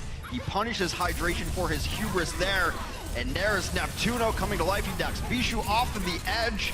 Philadelphia trying to force a third stage on Ilias, and I think they've done it somewhere. Yeah, they do manage it in the end. iRemix, he was immortal. It looked like he just refused to die, but eventually they pick up the kill, and Philadelphia now 1 point away from winning this series. And so right now, I mean, it's all on the Gladiators. Hydration has got to be kicking himself, not able to get more out of that air duel. You live by the Asher and you die by the Asher. They won first stage of Ilios because they had to get control of it, and Asher double bombed. And that's what got them control back of the map, and they never relinquished it.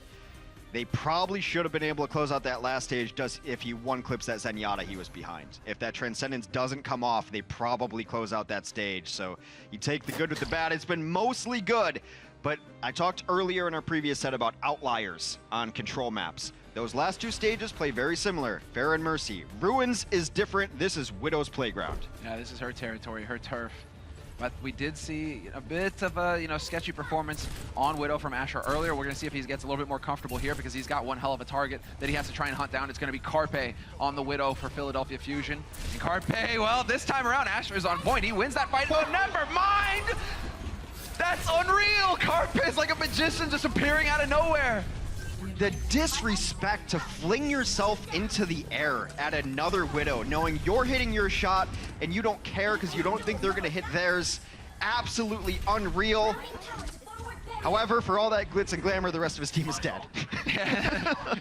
Carpe is getting the style points, but the others right now, they need to figure something out because there are style points and there are control points, and only one of them happens to matter in Overwatch League. Boom. Yeah. Asher's got to be feeling good about that he can count on his team to pull him through there. And so they do continue to climb on the percentage here for the Gladiators. Now it's all on Philadelphia Fusion. Shadowburn has picked up his pulse bomb though, so we'll see when he decides to get into the fight with that one. Asher will have the infrared, although as I say that, Carpe again wins the duel versus Asher, but Hydration is there to drop Shadowburn. That's a big kill. Hydration, known for his excellent Roadhog play as well. So many of the players in the Overwatch League can flex onto this hero and make a huge impact. Meanwhile, while this is going on, Poko did get a self-destruct and took down the opposing Mercy. So the window of opportunity might be open. Can he fly off of the edge? Roasted back on, he's still up in it. He's still alive. What is this fight? This is obscene, this is unreal, it never ends! Hydration gets the snipe on Neptuno, and yet he gets taken out by Frag in the end. That forces the Transcendence out of Boombox, desperate to keep his teammates alive, and now Asher is there to win the fight versus Carpe. Los Angeles, they're picking up steam. The value out of the Valkyrie is the big difference there, as Neptuno went down early, unable to resurrect. Big Goose still had his going, and it is not only resurrection, which we talk about hand in hand with Valkyrie, it is the spread healing, it is the ultimate mobility of the Mercy. It is the most powerful ult in all of Overwatch right now. Don't forget the damage boost.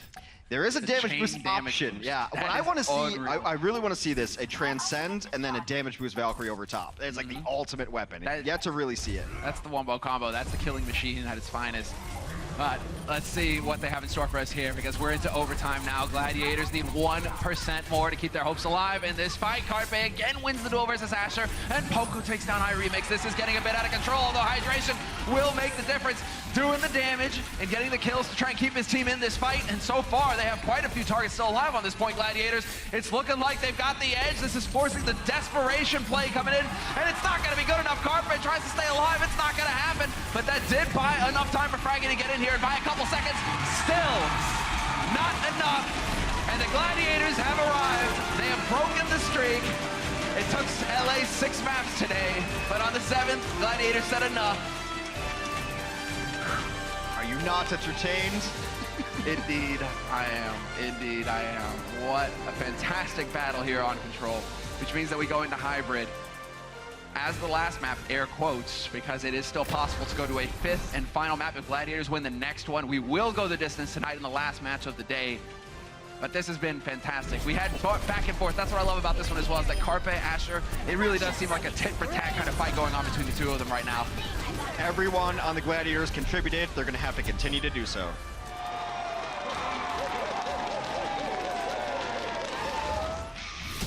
The Overwatch League is brought to you by Omen by HP and by Intel.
Welcome back, everyone. Zoe here once again.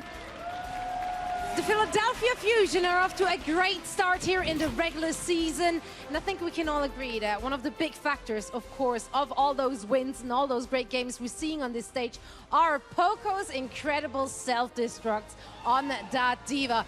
Yeah, please give it up. I mean, that's nothing you see every day, really.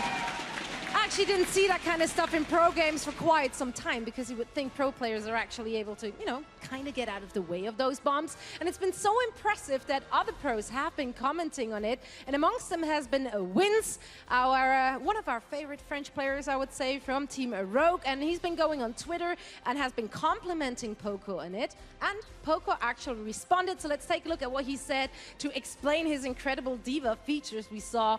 He said that I trained for hours in custom games to find the perfect angle and the perfect place to position myself so that the enemy is least likely to get away, or he must commit, and now it just became natural. So there you have it, straight from the source. You just have to practice hard and get good. And that's Poco for you. Thanks so much for the insight. We are now heading back to our casters, Samler and Hex, for all the action. Thank you, Zoe. That is exactly what we want to know. I mean, it is true. Hard work tends to pay off, You know, life isn't fair sometimes. But in Poco's case, you know, it's been pretty good. Life lessons. Life lessons. We're going deep. Okay, Poco's got to be at least part feline, because he's got 9 lives, as evidenced by that last part on Ilios, and he doesn't obey the laws of physics, like most cats.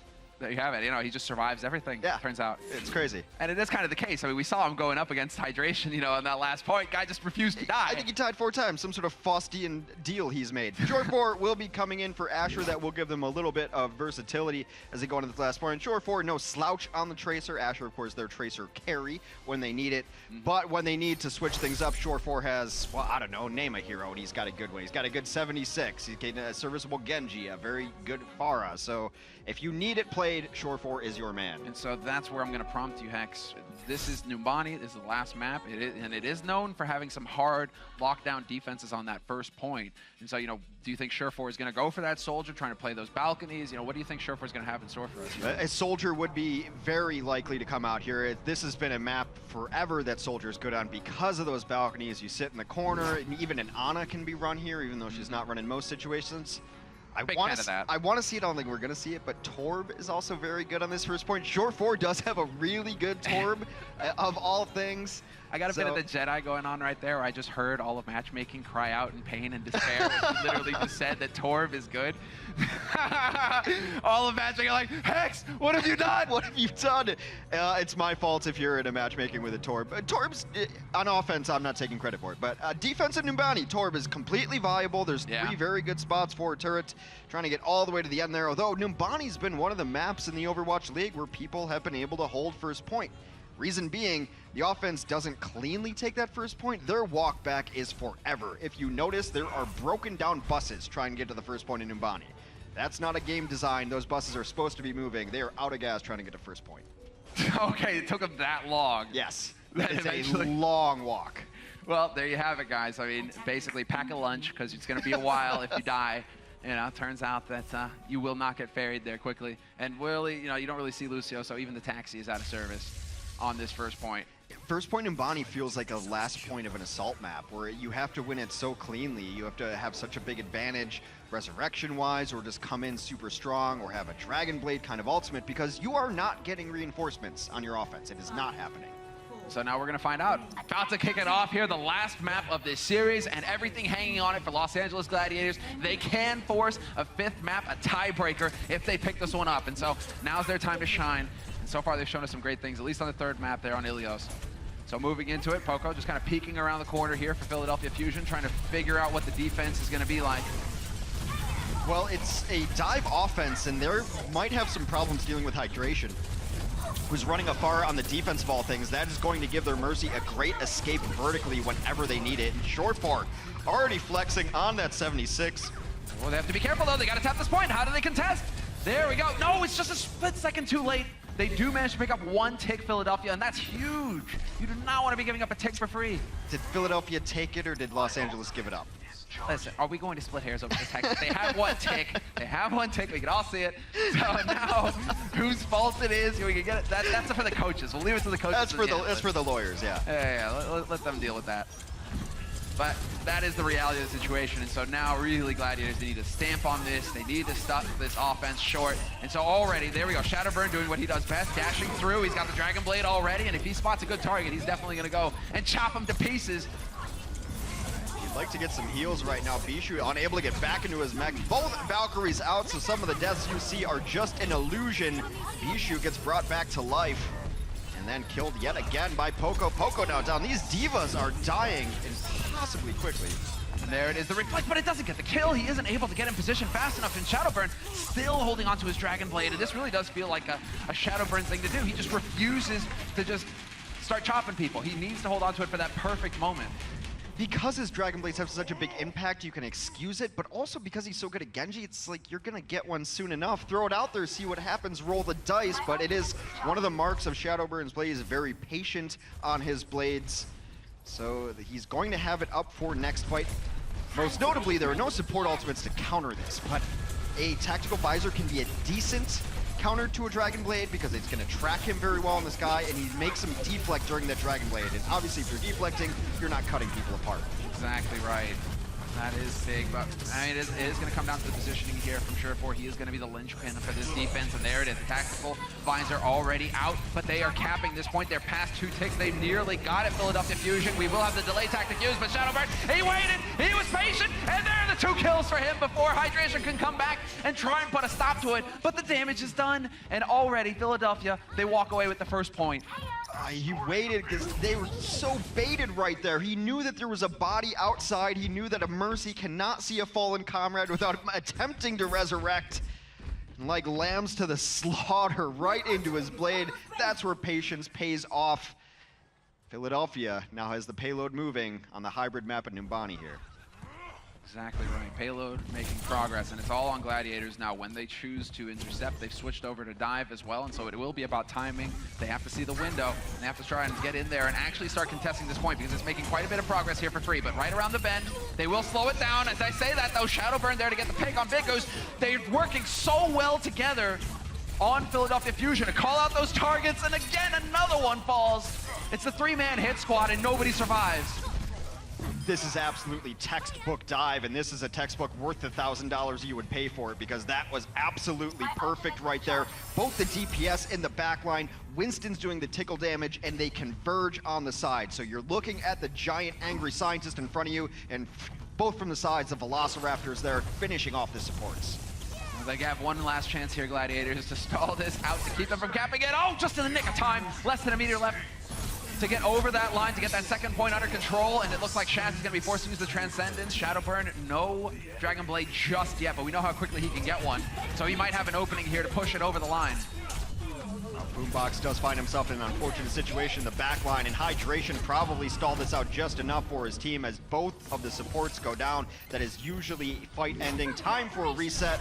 Poko at 82%, and Numbani has always been a good map for self-destructs. Long aisles, hard to escape here. We'll see if Poko's got something up his sleeve. That's what I'm hearing here. That's what I'm waiting for. You know, all eyes on Poko because and the guy has put in the work. He's figured it out. He's turned it into an art form, those self-destructs with D.Va.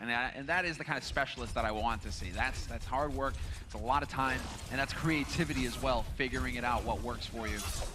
So good to see him get recognized for all of this. But, you know, Shadowburn getting batted around like a kitten toy.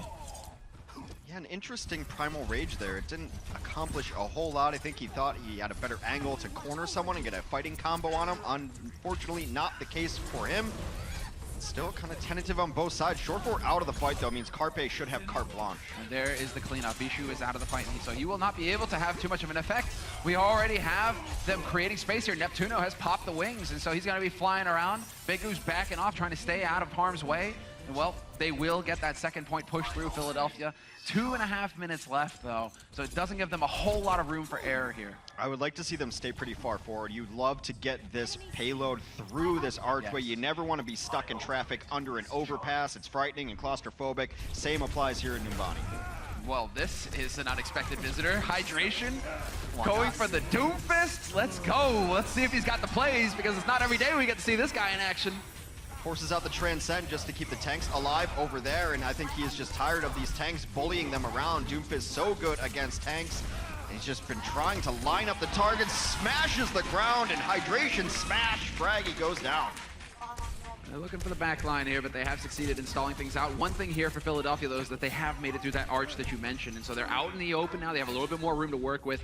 The whole name of the game, though, is just not to fall to Doomfist. He's loading it up, and sure enough, there you go. So much damage dealt in one blow.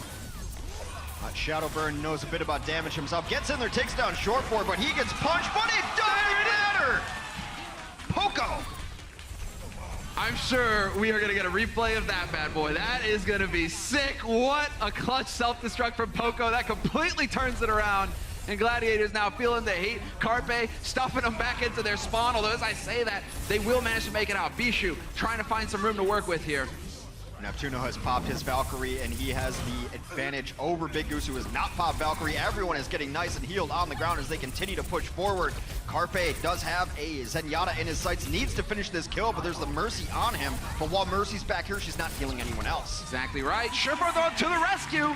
Takes down Neptuno and gets Carpe as an afterthought, and that is going to force the reset with less than a minute to go here for Philadelphia Fusion. Los Angeles Gladiators, they managed to bring it back together. And so Poko, he's just shaking his head. He's like, what do I got to do? Do I got to get 6 of them with the self-destruct? Like, what do I got to do, guys? We'll see where this self-destruct actually goes off. This might not be it. Shadowburn is in. This was a replay of the Shadow. Yeah, right there, right around the corner. You can't hide anywhere around there. Sometimes you go over the treetops and it's too easy for your enemies to get around. He just kind of bowled it in there. That was awesome. That's clever stuff. Shadow, though, not really too pleased. He is going to... Oh, he's not going to get back in the Transcendence in time. There was a chance for him to stay in this. Instead, it is going to be him going down. And Carpe still alive, but they're running out of time here. We're approaching the 10-second mark, and that's going to kick it over into overtime. And so now the name of the game is staying alive here for Philadelphia Fusion, and this is one of the harder points to do that because that spawn for Los Angeles Gladiators is just 2 feet away. Can they get out in time to keep buying the time? Yes, they can. Just in the nick. Poko had another self-destruct there. Fraggy also Primal Rage. They just wanted to buy enough time for Shadowburn to get back here because he's got his blade and it is out. Already hacking and slashing. He's got to be careful about dying, but it doesn't matter. He manages to get the pick on Hydration. The reses come through, though, in Los Angeles Gladiators. It looks like they will be able to hold. It's Poko hanging in there to the last possible second, but he will eventually go down, and they are doing a good job of staggering here. Carpe waiting his turn. He will get the recall. He should be able to dash back in, and yes, again, he manages to do it, but the wick burns faster and faster the longer it stays in overtime, and eventually, the Gladiators will hold. No 3rd point pickup there for Philadelphia Fusion. Fight just took a little bit too long enough for Big Goose to get his Valkyrie up towards the end, and when you're a team without Valk and you have to try to reinforce on your offensive spawns into Valkyrie, not going to work out, so the win condition now simple for the Gladiators. Push the payload all the way to the museum. Now I'm wondering, since Doomfist's, fist is no longer getting, his mechanical fist, right? That's what was on the payload before. Now we just see like this empty container. What's in the box, man? What's in the box? See, I think after you sell 30 million copies, the payload itself becomes valuable enough to go to the museum. So that's what they're delivering. Fair enough. I mean, that is exactly what's up. I mean, it's fantastic to see the growth of Overwatch over the years. That it has been truly taking off. And well, these guys, some of the very best in the planet at playing this game. Glad to have them here on the stage. Glad to have these fans in the stadium with us here today. That's what it's about. Repping Los Angeles Gladiators here to support, and I'm sure there's some Philly fans in the crowd as well. But it is a joy to have this LAN atmosphere for the league. Everybody here together to enjoy it together. Thundersticks. I voted for Vuvuzelas. I was vetoed. Like a soul hex, do you have one? I mean, Vuvuzelas? I'm kind of an agent of chaos, and it would have been funny for 5 minutes. Yeah, and then you would have got murdered by Mama Rota. Exactly. All right, we got the Doomfist in play here from Carpe. You know what? Carpe was like, you want to use it on the 2nd point? Guess what? I'm just going to use it on the 1st, and this isn't too shabby. When they try and come around that corner, if there's a big angry Doomfist charging his fist on the other side, it isn't going to be pretty. Yeah, you can shut down those stairs. Doomfist was very often used against very tank-heavy compositions, especially a Reinhardt, because he goes through shields. He can punch through shields. That is the power of the fist there. Although the natural counter to a Doomfist is a Pharah, which Hydration is rolling out with right now. What a call. And if this is a read, if they got some kind of information here going into it, some... I mean, these teams, they do scrim against each other, but I would be surprised if this is something that Philadelphia Fusion would want to give away, if Carpe would want to give away, but I'm pretty sure that Hydration, you're right, he's going to be feeling, you know, fairly satisfied when he spots out the Doomfist and knows that he has a bit of an edge here in this fight. There's absolutely no one who can deal with Hydration right now, and as long as he stays pretty vertical, he's going to have free reign of the sky. At some point, maybe Shadowburn can get up and pressure him. It's largely going to be up to Poco just to get in his face and make him uncomfortable, because he can't just sit there and do what he wants. That is a recipe for disaster. Eventually, Pharah will you down. Yeah, and this is where the pressure really starts to mount. Now it's all on Ana to keep them alive. Boom. Later. Oh! Later. Get out! You done? Short board with the kill steal, but it was Hydration with the boop off the edge. Knocked the Doomfist away. I would be pretty surprised Carpe stays on this, knowing the opposition. Yep, he will switch to that Tracer. Still not the best answer to a Pharah, and you can't imagine Hydration is going to be switching anytime soon. What a great knockback from Hydration as well, denying the contest, not letting him get their say.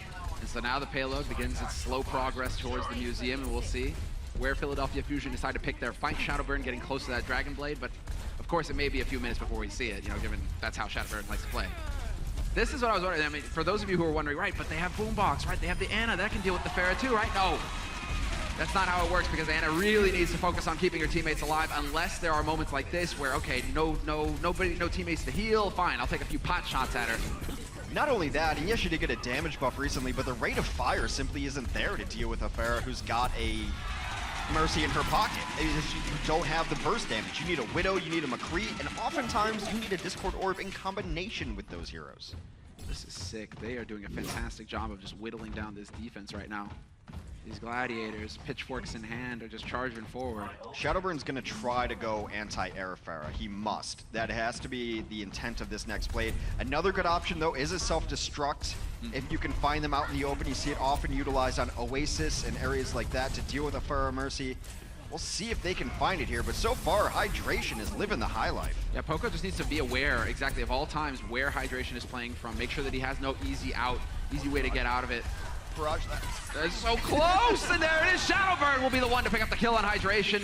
The terror in the sky has been snuffed, and it's Surefour now dancing around, trying to avoid Carpe. He needs to stay alive on this one, and eventually, well, he will get dead, but doesn't matter. The damage is there for Gladiators, and they are winning this fight. They are right on the edge of picking up this second point.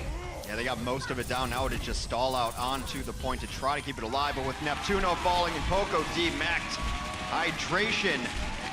Justice does rain from above indeed when you're Hydration, and he got that going for him. We'll see if he sticks on this far. It's not a traditional hero you run, especially in this area, but again, if they can get it through towards that Lettuce area, it's okay.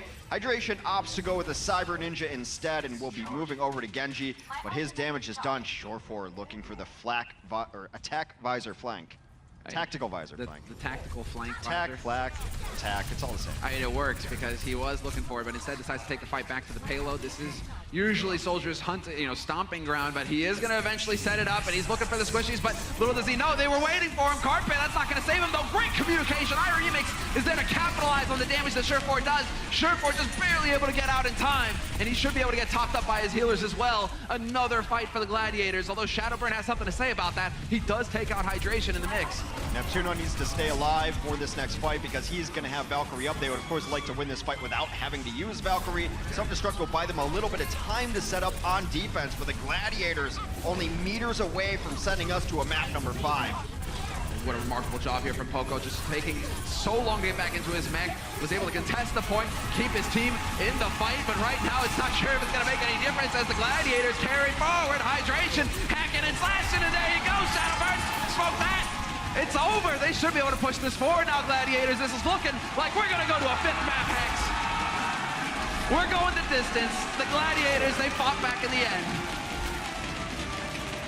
And remember, it was on a control map earlier that the Gladiators were able to get back into this on Ilios.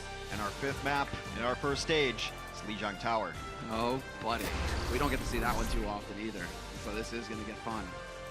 But I mean, what a remarkable fight to see the reverse sweep possibly come in here for Gladiators. That would be a statement, especially going into this match when we weren't quite sure where either of these teams stood when it came to the middle of the pack.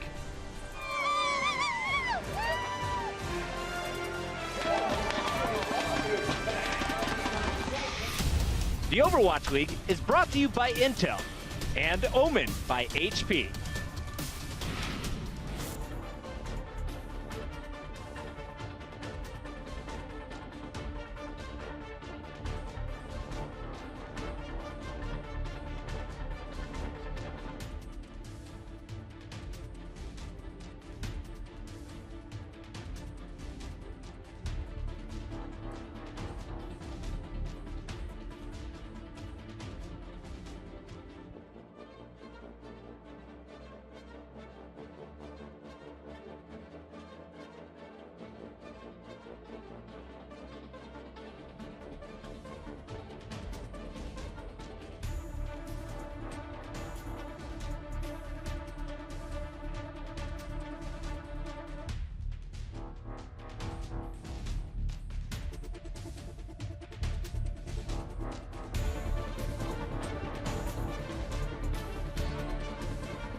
All right, welcome back, everybody, from the break.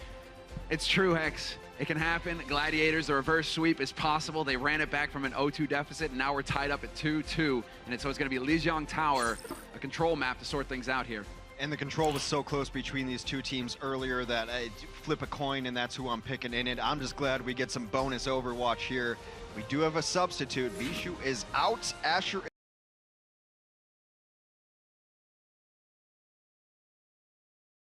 Maybe they can run a different tank. Hydration is a more than capable Roadhog.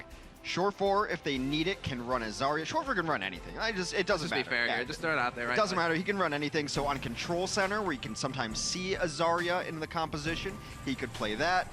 But they have a lot of flexibility. I know you're rooting for just all-out carnage, triple DPS. Yes, please. Give me the action. Give me the kills. I want this to turn into a bloodbath. Straight up carnage to end it on the last map of the day here at Overwatch League. That's what it's all about as we get the fly through here of the variety of different points that these teams will be doing battle on. We're loading into the map now. So it's just a moment of time until we figure out exactly what the Surefour of all trades is going to give us now. Yeah, we'll see. I mean, Lijiang Tower is, every stage is great for Tracer. It's Tracer's best map. It always has been, in my opinion. I'm always thrilled to see this come up when I'm queuing. It's one of my favorite maps in all of the games, so you're obviously not going to take Asher out. He's going to play Tracer nonstop. Carpe very well is too.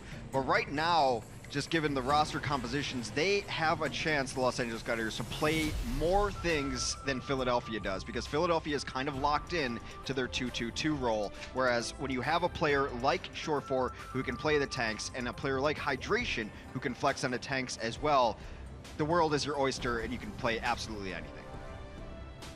Well, moving into it now, I'm kind of curious if we are going to get to see the triple DPS. That would be so sick as the change up, and it could be something that could really catch Philadelphia off guard. I want to see the all-out battle. Sorry, it's just, come on. It's fun to see 2-2-2 and all that all the time, but really right now, when you can kind of catch your opponent off guard, maybe just try and make some magic happen here. Well, we have 5 seconds until your wish comes true, sir, because the Los Angeles Gladiators are queued up into triple deeps is the shorthand. Triple DPS damage per second. Short4 on the Widow of all things. Hydration will take to the skies. You have to favor the Gladiators in this initial matchup because I don't think Shadowburn knows what's coming at him. This is going to get brutal. Not only does he have to deal with the Pharah, he's going to have to worry about a Widow as well, and that could be the big moment here for Surefour to shine. And well, Surefour is going to go ahead and pick up the kill on Neptuna to start things off. Big Goose with the follow-up. They're falling like flies right now. They're fusing into one, 6 feet under. Oh no, oh no, does he get him? Oh! Gets the shot!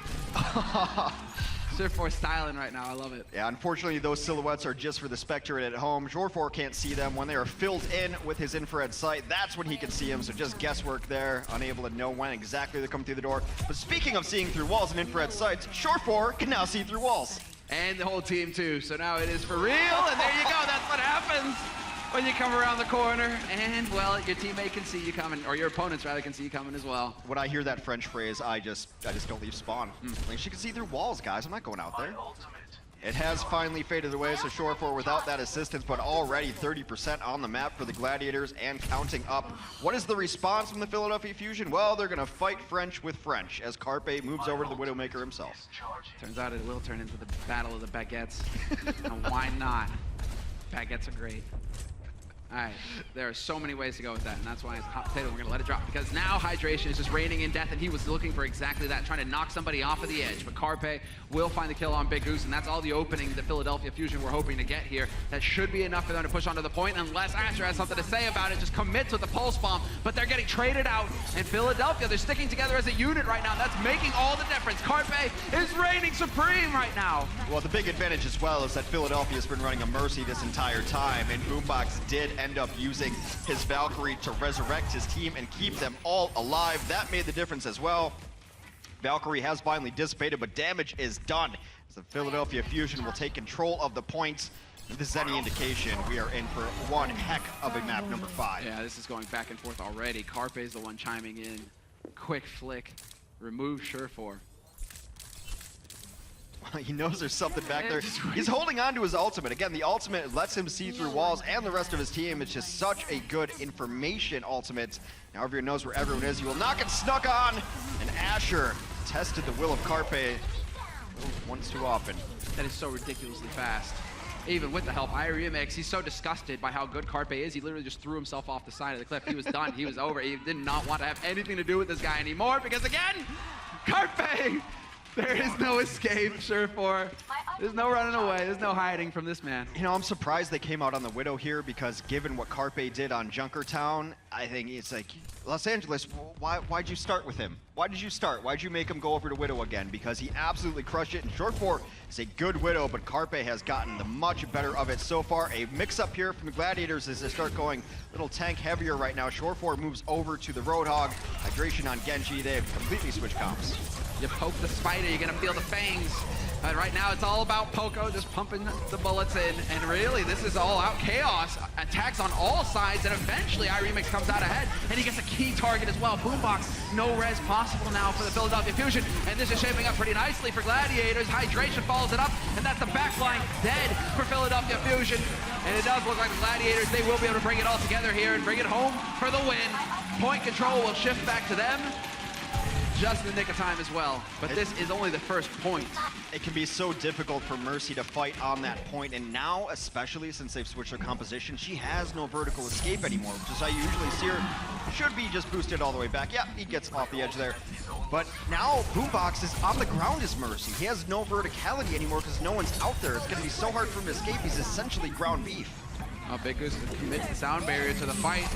Surefour not quite going to get that hook, though, and so it's a bit of a back-and-forth tip to Tan as Boombox brings his teammate back to life. Definitely want to keep Neptuno in this one. Surefour point blank, that's exactly where you want to be. Just pumping rounds into Poco. Or into Fraggy, rather, but Fraggy's able to get out of there intact, it looks like.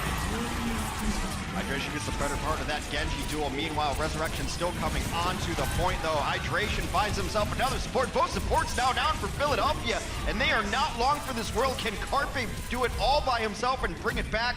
He's just got to stay alive long enough to let his team get back here. Going to be difficult to ask, though. Yeah, has to keep contesting the point. That's what it's all about. Fraggy still hanging in here, still leaping. Oh, and he gets the primal off at the perfect time. That buys so much time for his team now to just get back together into a group and not just trickle in here. But as I say that, Shaz gets the kill on Carpe. Overtime is ticked over, and that will be the first point for Los Angeles Gladiators.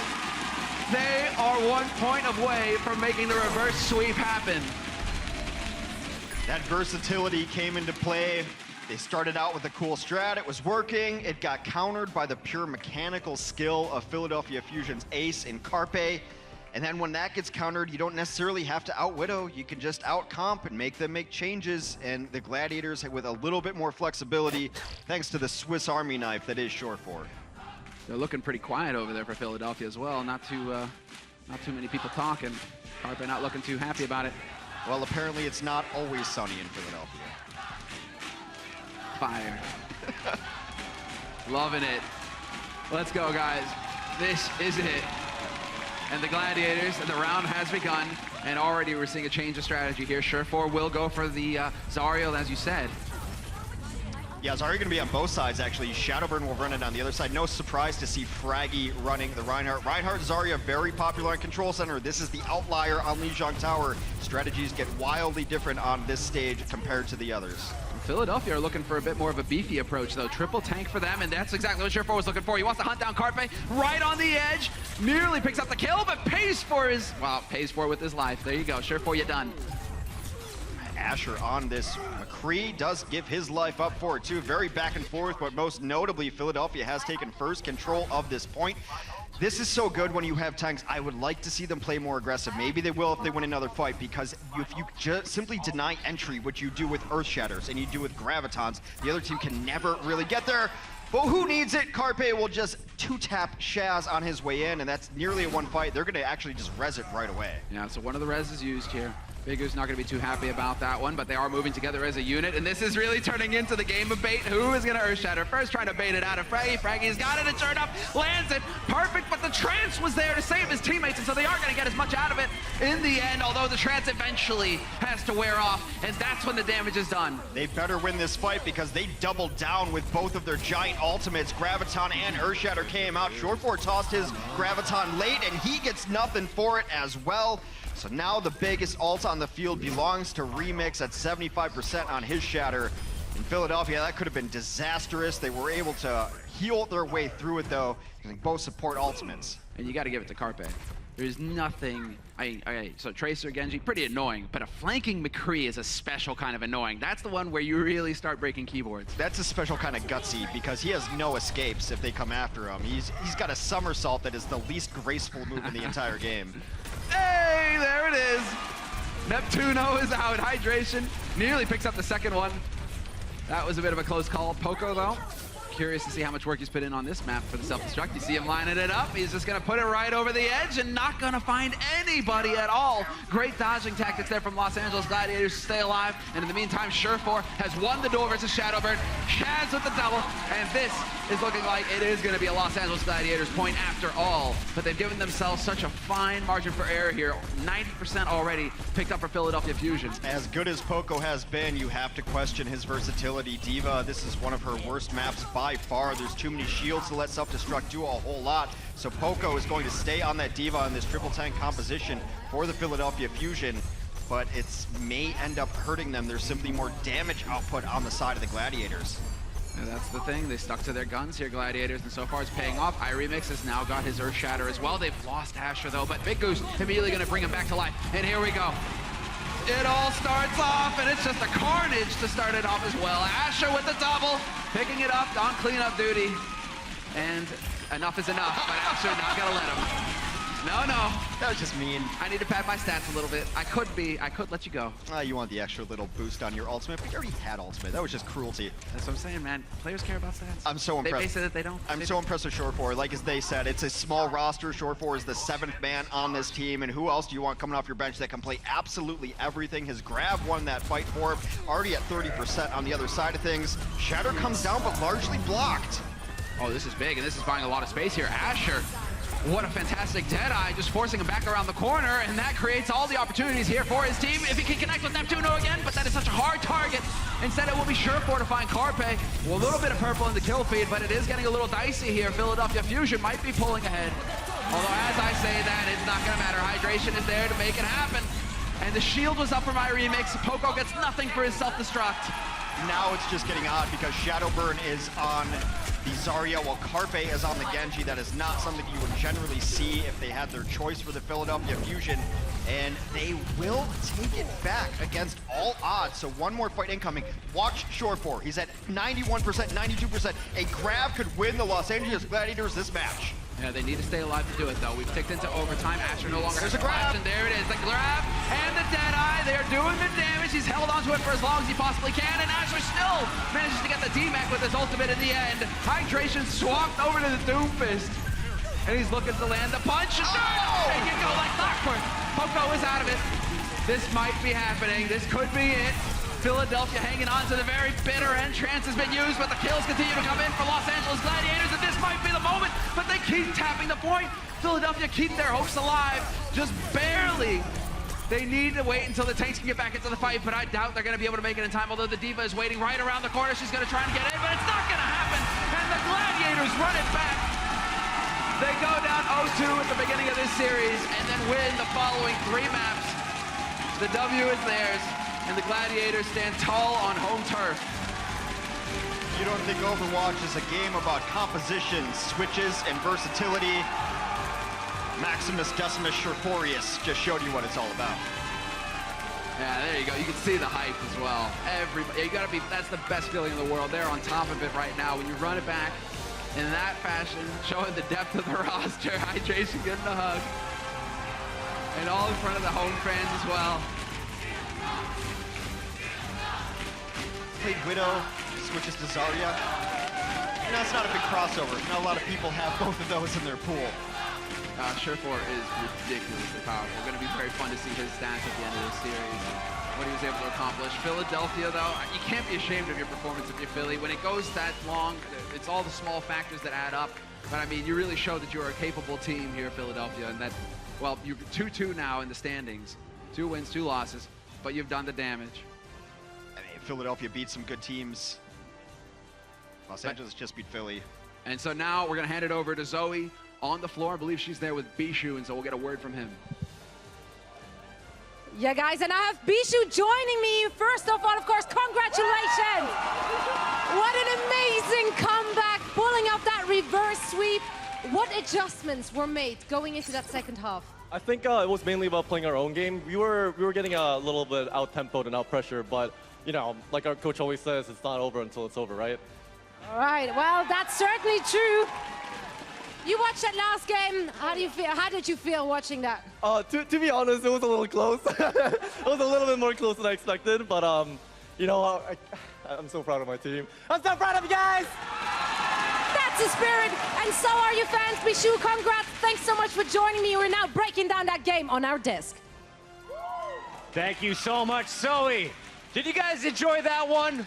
What an amazing finish to an awesome day of the Overwatch League right here. Welcome back to close things out. It's Puckett, excuse me, I said Bren. We got Crumbs here with Reinforce on our desk, and we got a lot of action to talk through. At the half, we saw Philadelphia Fusion coming in with a 2-0 lead. We thought they'd be able to close it out. Gladiators dug deep, and it started on this control point. I was really worried, though, because coming in, we talked about the Pharahs. It's going to be Shadowburn. He has been one of the most, if not the most impressive Pharah we've seen so far.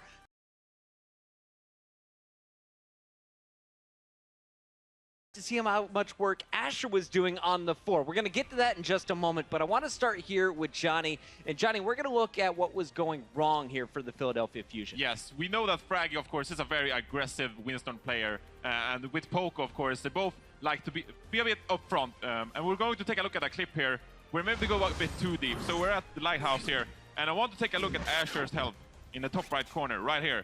So as I play this one forward, we're going to see that he's actually hit by a rocket and drops a lot of health. There we go.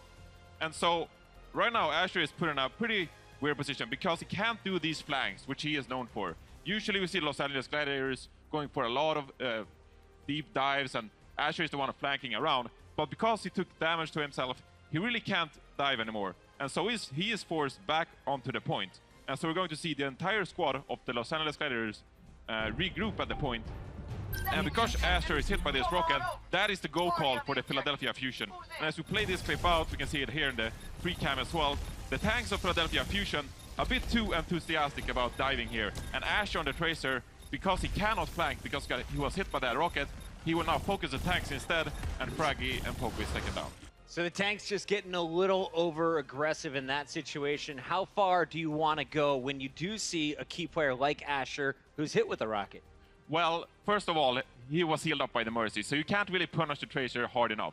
Now, the control point was open, so essentially Philadelphia is forced to go deep and contest the point at least, because otherwise Gladiators is forced to get they will get the cap, of course.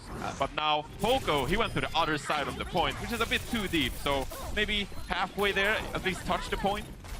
As we take a look at some of the general highlights here, this is what we were talking about. Yeah, there's two Pharahs up in the sky, but Asher with that single pulse bomb gets the Mercy, sends the Winston flying, and then really, Hydration, able to get some big knocks in this game. Yeah, I really thought before this matchup that Shadowburn was going to be able to prove Hydration that he was a superior Pharah, but that was not the case at all. Hydration showed up huge in the second half of this game, being able to bust out multiple heroes, the Pharah, the Genji, the Doomfist, and he was just doing so much work that he straight up outclassed Shadowburn in this matchup and ended up carrying the 2 points. And as you can see, Bishu was always ready with that D.Va to shut things down if Shadowburn started taking over the game. Just a little tidbit, if you're playing D.Va against a Pharah, don't defense matrix, just run your body into her because she'll kill herself that way. Yeah, let her blow herself up. Let's move it on now, Johnny, as we wrap up our post-game show. Game number 4, Gladiators holding strong on Numbani. As we take a look at some of the general highlights,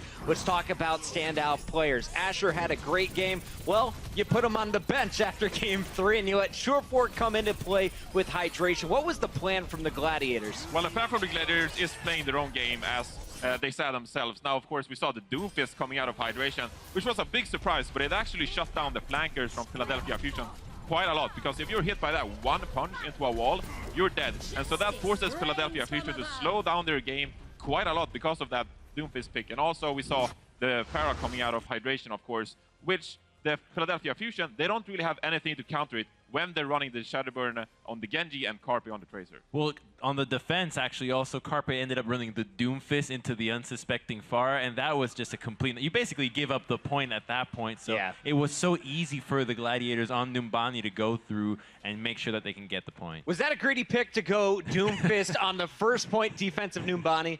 Maybe it can work, but not versus Pharah, so it's a bit risky, yeah, because it's so easy to counter. But you don't know they're going to be Pharah. Well, we don't know, sure, but it's very good versus all other heroes than Pharah. So. That's very true. You can lock down that tunnel. Okay, so we now have a 2-2 game. We're going to speed it along.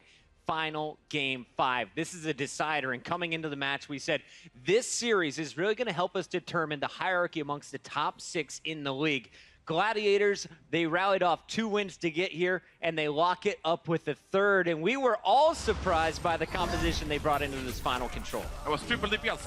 Triple DPS. I'm so happy I finally get to see it, because they speed up the tempo so hard. We saw Surefour, who is one of the most dangerous players on this squad. We saw Hydration up in the sky on the Pharah, creating so much pressure, and then Azure, of course, he started popping up on Ilios, and he just carried the momentum forward. So the Los Angeles Gladiators, getting the 2 last maps, they just carried the momentum. And the Gladiators said that they wanted to play their own game, but by playing the triple DPS, they actually forced Philly to do the same thing. They had to switch into the Widowmaker to try to deal with Surefour's Widow, and that just was so late that it bought so much time, and by the time we got to the second point here, this was just a battle of ultimates left, right, and center. Johnny, you go back, your Philadelphia Fusion, and you look at this series, you said, man, we threw an easy one away. What do they take away from this series? Were they the better team today, or do you think the Gladiators at the end of stage 1 will be ranked higher? I think overall Philadelphia is still the better team of the 2, but now Gladiators popped off. I'm sorry, guys. We forgive you. But no, I think that Carpe, with a few adjustments, maybe we can see Carpe on the McCree. He can shut out and Doomfist himself, or Hydration in the sky. But they stuck to the Genji and Tracer, and they were outplayed. I'm of a different opinion here, because what we saw out of the Gladiators was very different from what Philly... I saw composure here out of this team. They're down 0-2, and they actually pulled through way harder than any other time. They were composed against Seoul Dynasty before as well, so I think that this team being able to showcase that they can manage their emotions carries them a long ways. We've seen many other teams be able or be unable to deal with their emotions when it comes to game day. The true MVP of this match is our crowd in the front row. Shout out to making the peacock crumbs. We got to wrap things up here with our player of the match from the final series of the day. And this one, it's going to Hydration. We had Shadowburn listed after just map 2. Hydration's play in the second half of this game earns him the honors. It's our player of the match, sponsored by Omen by HP. And guys, he did it all, from the Pharah to the Roadhog on Ruins. He was hitting all of his shots, coming up clutch. He even played the Doomfist effectively. Yes, I sort of want to compare Hydration to Agilities in one sense, because they are both playmakers in many ways. Hydration is a player that often pops off. Now, I prefer the more conservative, the more disciplined approach, Silk Thread, etc. But Hydration, when he goes off, he goes off. Now, is it consistent? I don't know. And look at these Brazilian numbers he's dropping here. Crumbs, break them down for me. What's the most impressive? Well, let's see. The most impressive thing I'd say would just be the hero damage done. 18,000 on your Genji. You're usually not hitting that many projectiles for these hero, considering that at some point there were triple tanks being ran, so he was actually able to do a whole lot out of this hero and get some good Dragon Blades. Hydration, he has been an X factor for this Gladiator team that is now in the positive. Congratulations to the Gladiators for a fantastic showing. Hydration, your player of the match, sponsored by Omen by HP. We got to close out the show by looking at today's results as we look back at all 3 matches. Let's real quickly hit all of these. Fuel versus the Outlaws coming in. We thought this one would be so close, but instead, it's the Houston Outlaws walking away with a 4-0, Johnny. Yes, and Jake really showed up on the Genji, of course, and he just shut down the entire Dallas Fuel squad. Dallas Fuel continuing to play pretty slow, not without time move for the first 3 maps, and it was their downfall this time. Put Taimu back in, keep Linkser and Jake in your roster if you're Houston. Later, we saw the Excel pick up 3 maps against the Valiant, who falls for the first time. And we really got to see their full arsenal on display here between Pine, Sebiobi, and Libero, and even Jonak. Throw him in the mix right there. They're just, all of them able to show up, and they still have more players coming that can fill these DPS roles, so this team will only get stronger. And you just saw the epic conclusion as the Gladiators rally off 3 straight maps to seal the final deal against the Fusion. Gladiators now advancing to 2-1, and as you take a look at the overall leaderboard, here's how it shakes out. We got the Dynasty, the Excel, all at 3-0. London Spitfire, another fully Korean lineup, still with a perfect record. We'll see them against Dallas later in the week. And then, of course, Gladiators Valiant taking over the 4-5 spot. Houston at 2-2 will lock up number 6, tied there with Philly. So many more games to go here throughout the regular season, and it continues tomorrow at 4 p.m. We're opening it up with the Boston Uprising trying to upset the Seoul Dynasty. A little bit later on, it's a battle of our 0-3 squads as the Dragons match up against the Mayhem, and we'll shut it all down. 8 p.m. London Spitfire versus Dallas Fuel. If you're a Dallas fan, you know the importance of this match. They are in the hole. It's time to start digging your way out. Fellas, we had a fantastic day. Highlight for you, Crumbs. What was the best moment of day 2 for anyone who is just joining the end of the show and going back to watch some VODs? My highlight was the LA Gladiators pulling out the win out of the rabbit hole. I really did not think they were going to be able to maintain such levels of composure and improve their performance, but they sure did. And as their coach says, it's not over till it's over. And apparently, I am now some sort of ornament. Embrace your spines? Johnny, best moment for you on day 2? Well, it was the Pine Show yet again for the New York Excelsior. Shut down Los Angeles pretty handsomely, so I'm going with Pine Show. Pine Show, I love the calls, and I love that all of you guys were amazing all day long. Thanks for coming down to the Blizzard Arena. Thank you for supporting us online. Keep the hashtag flowing. Overwatch League all week long. The action continues with day 3 of week number 2. Once again, it's kicking off at 4 p.m. Pacific. We'll see you then. So no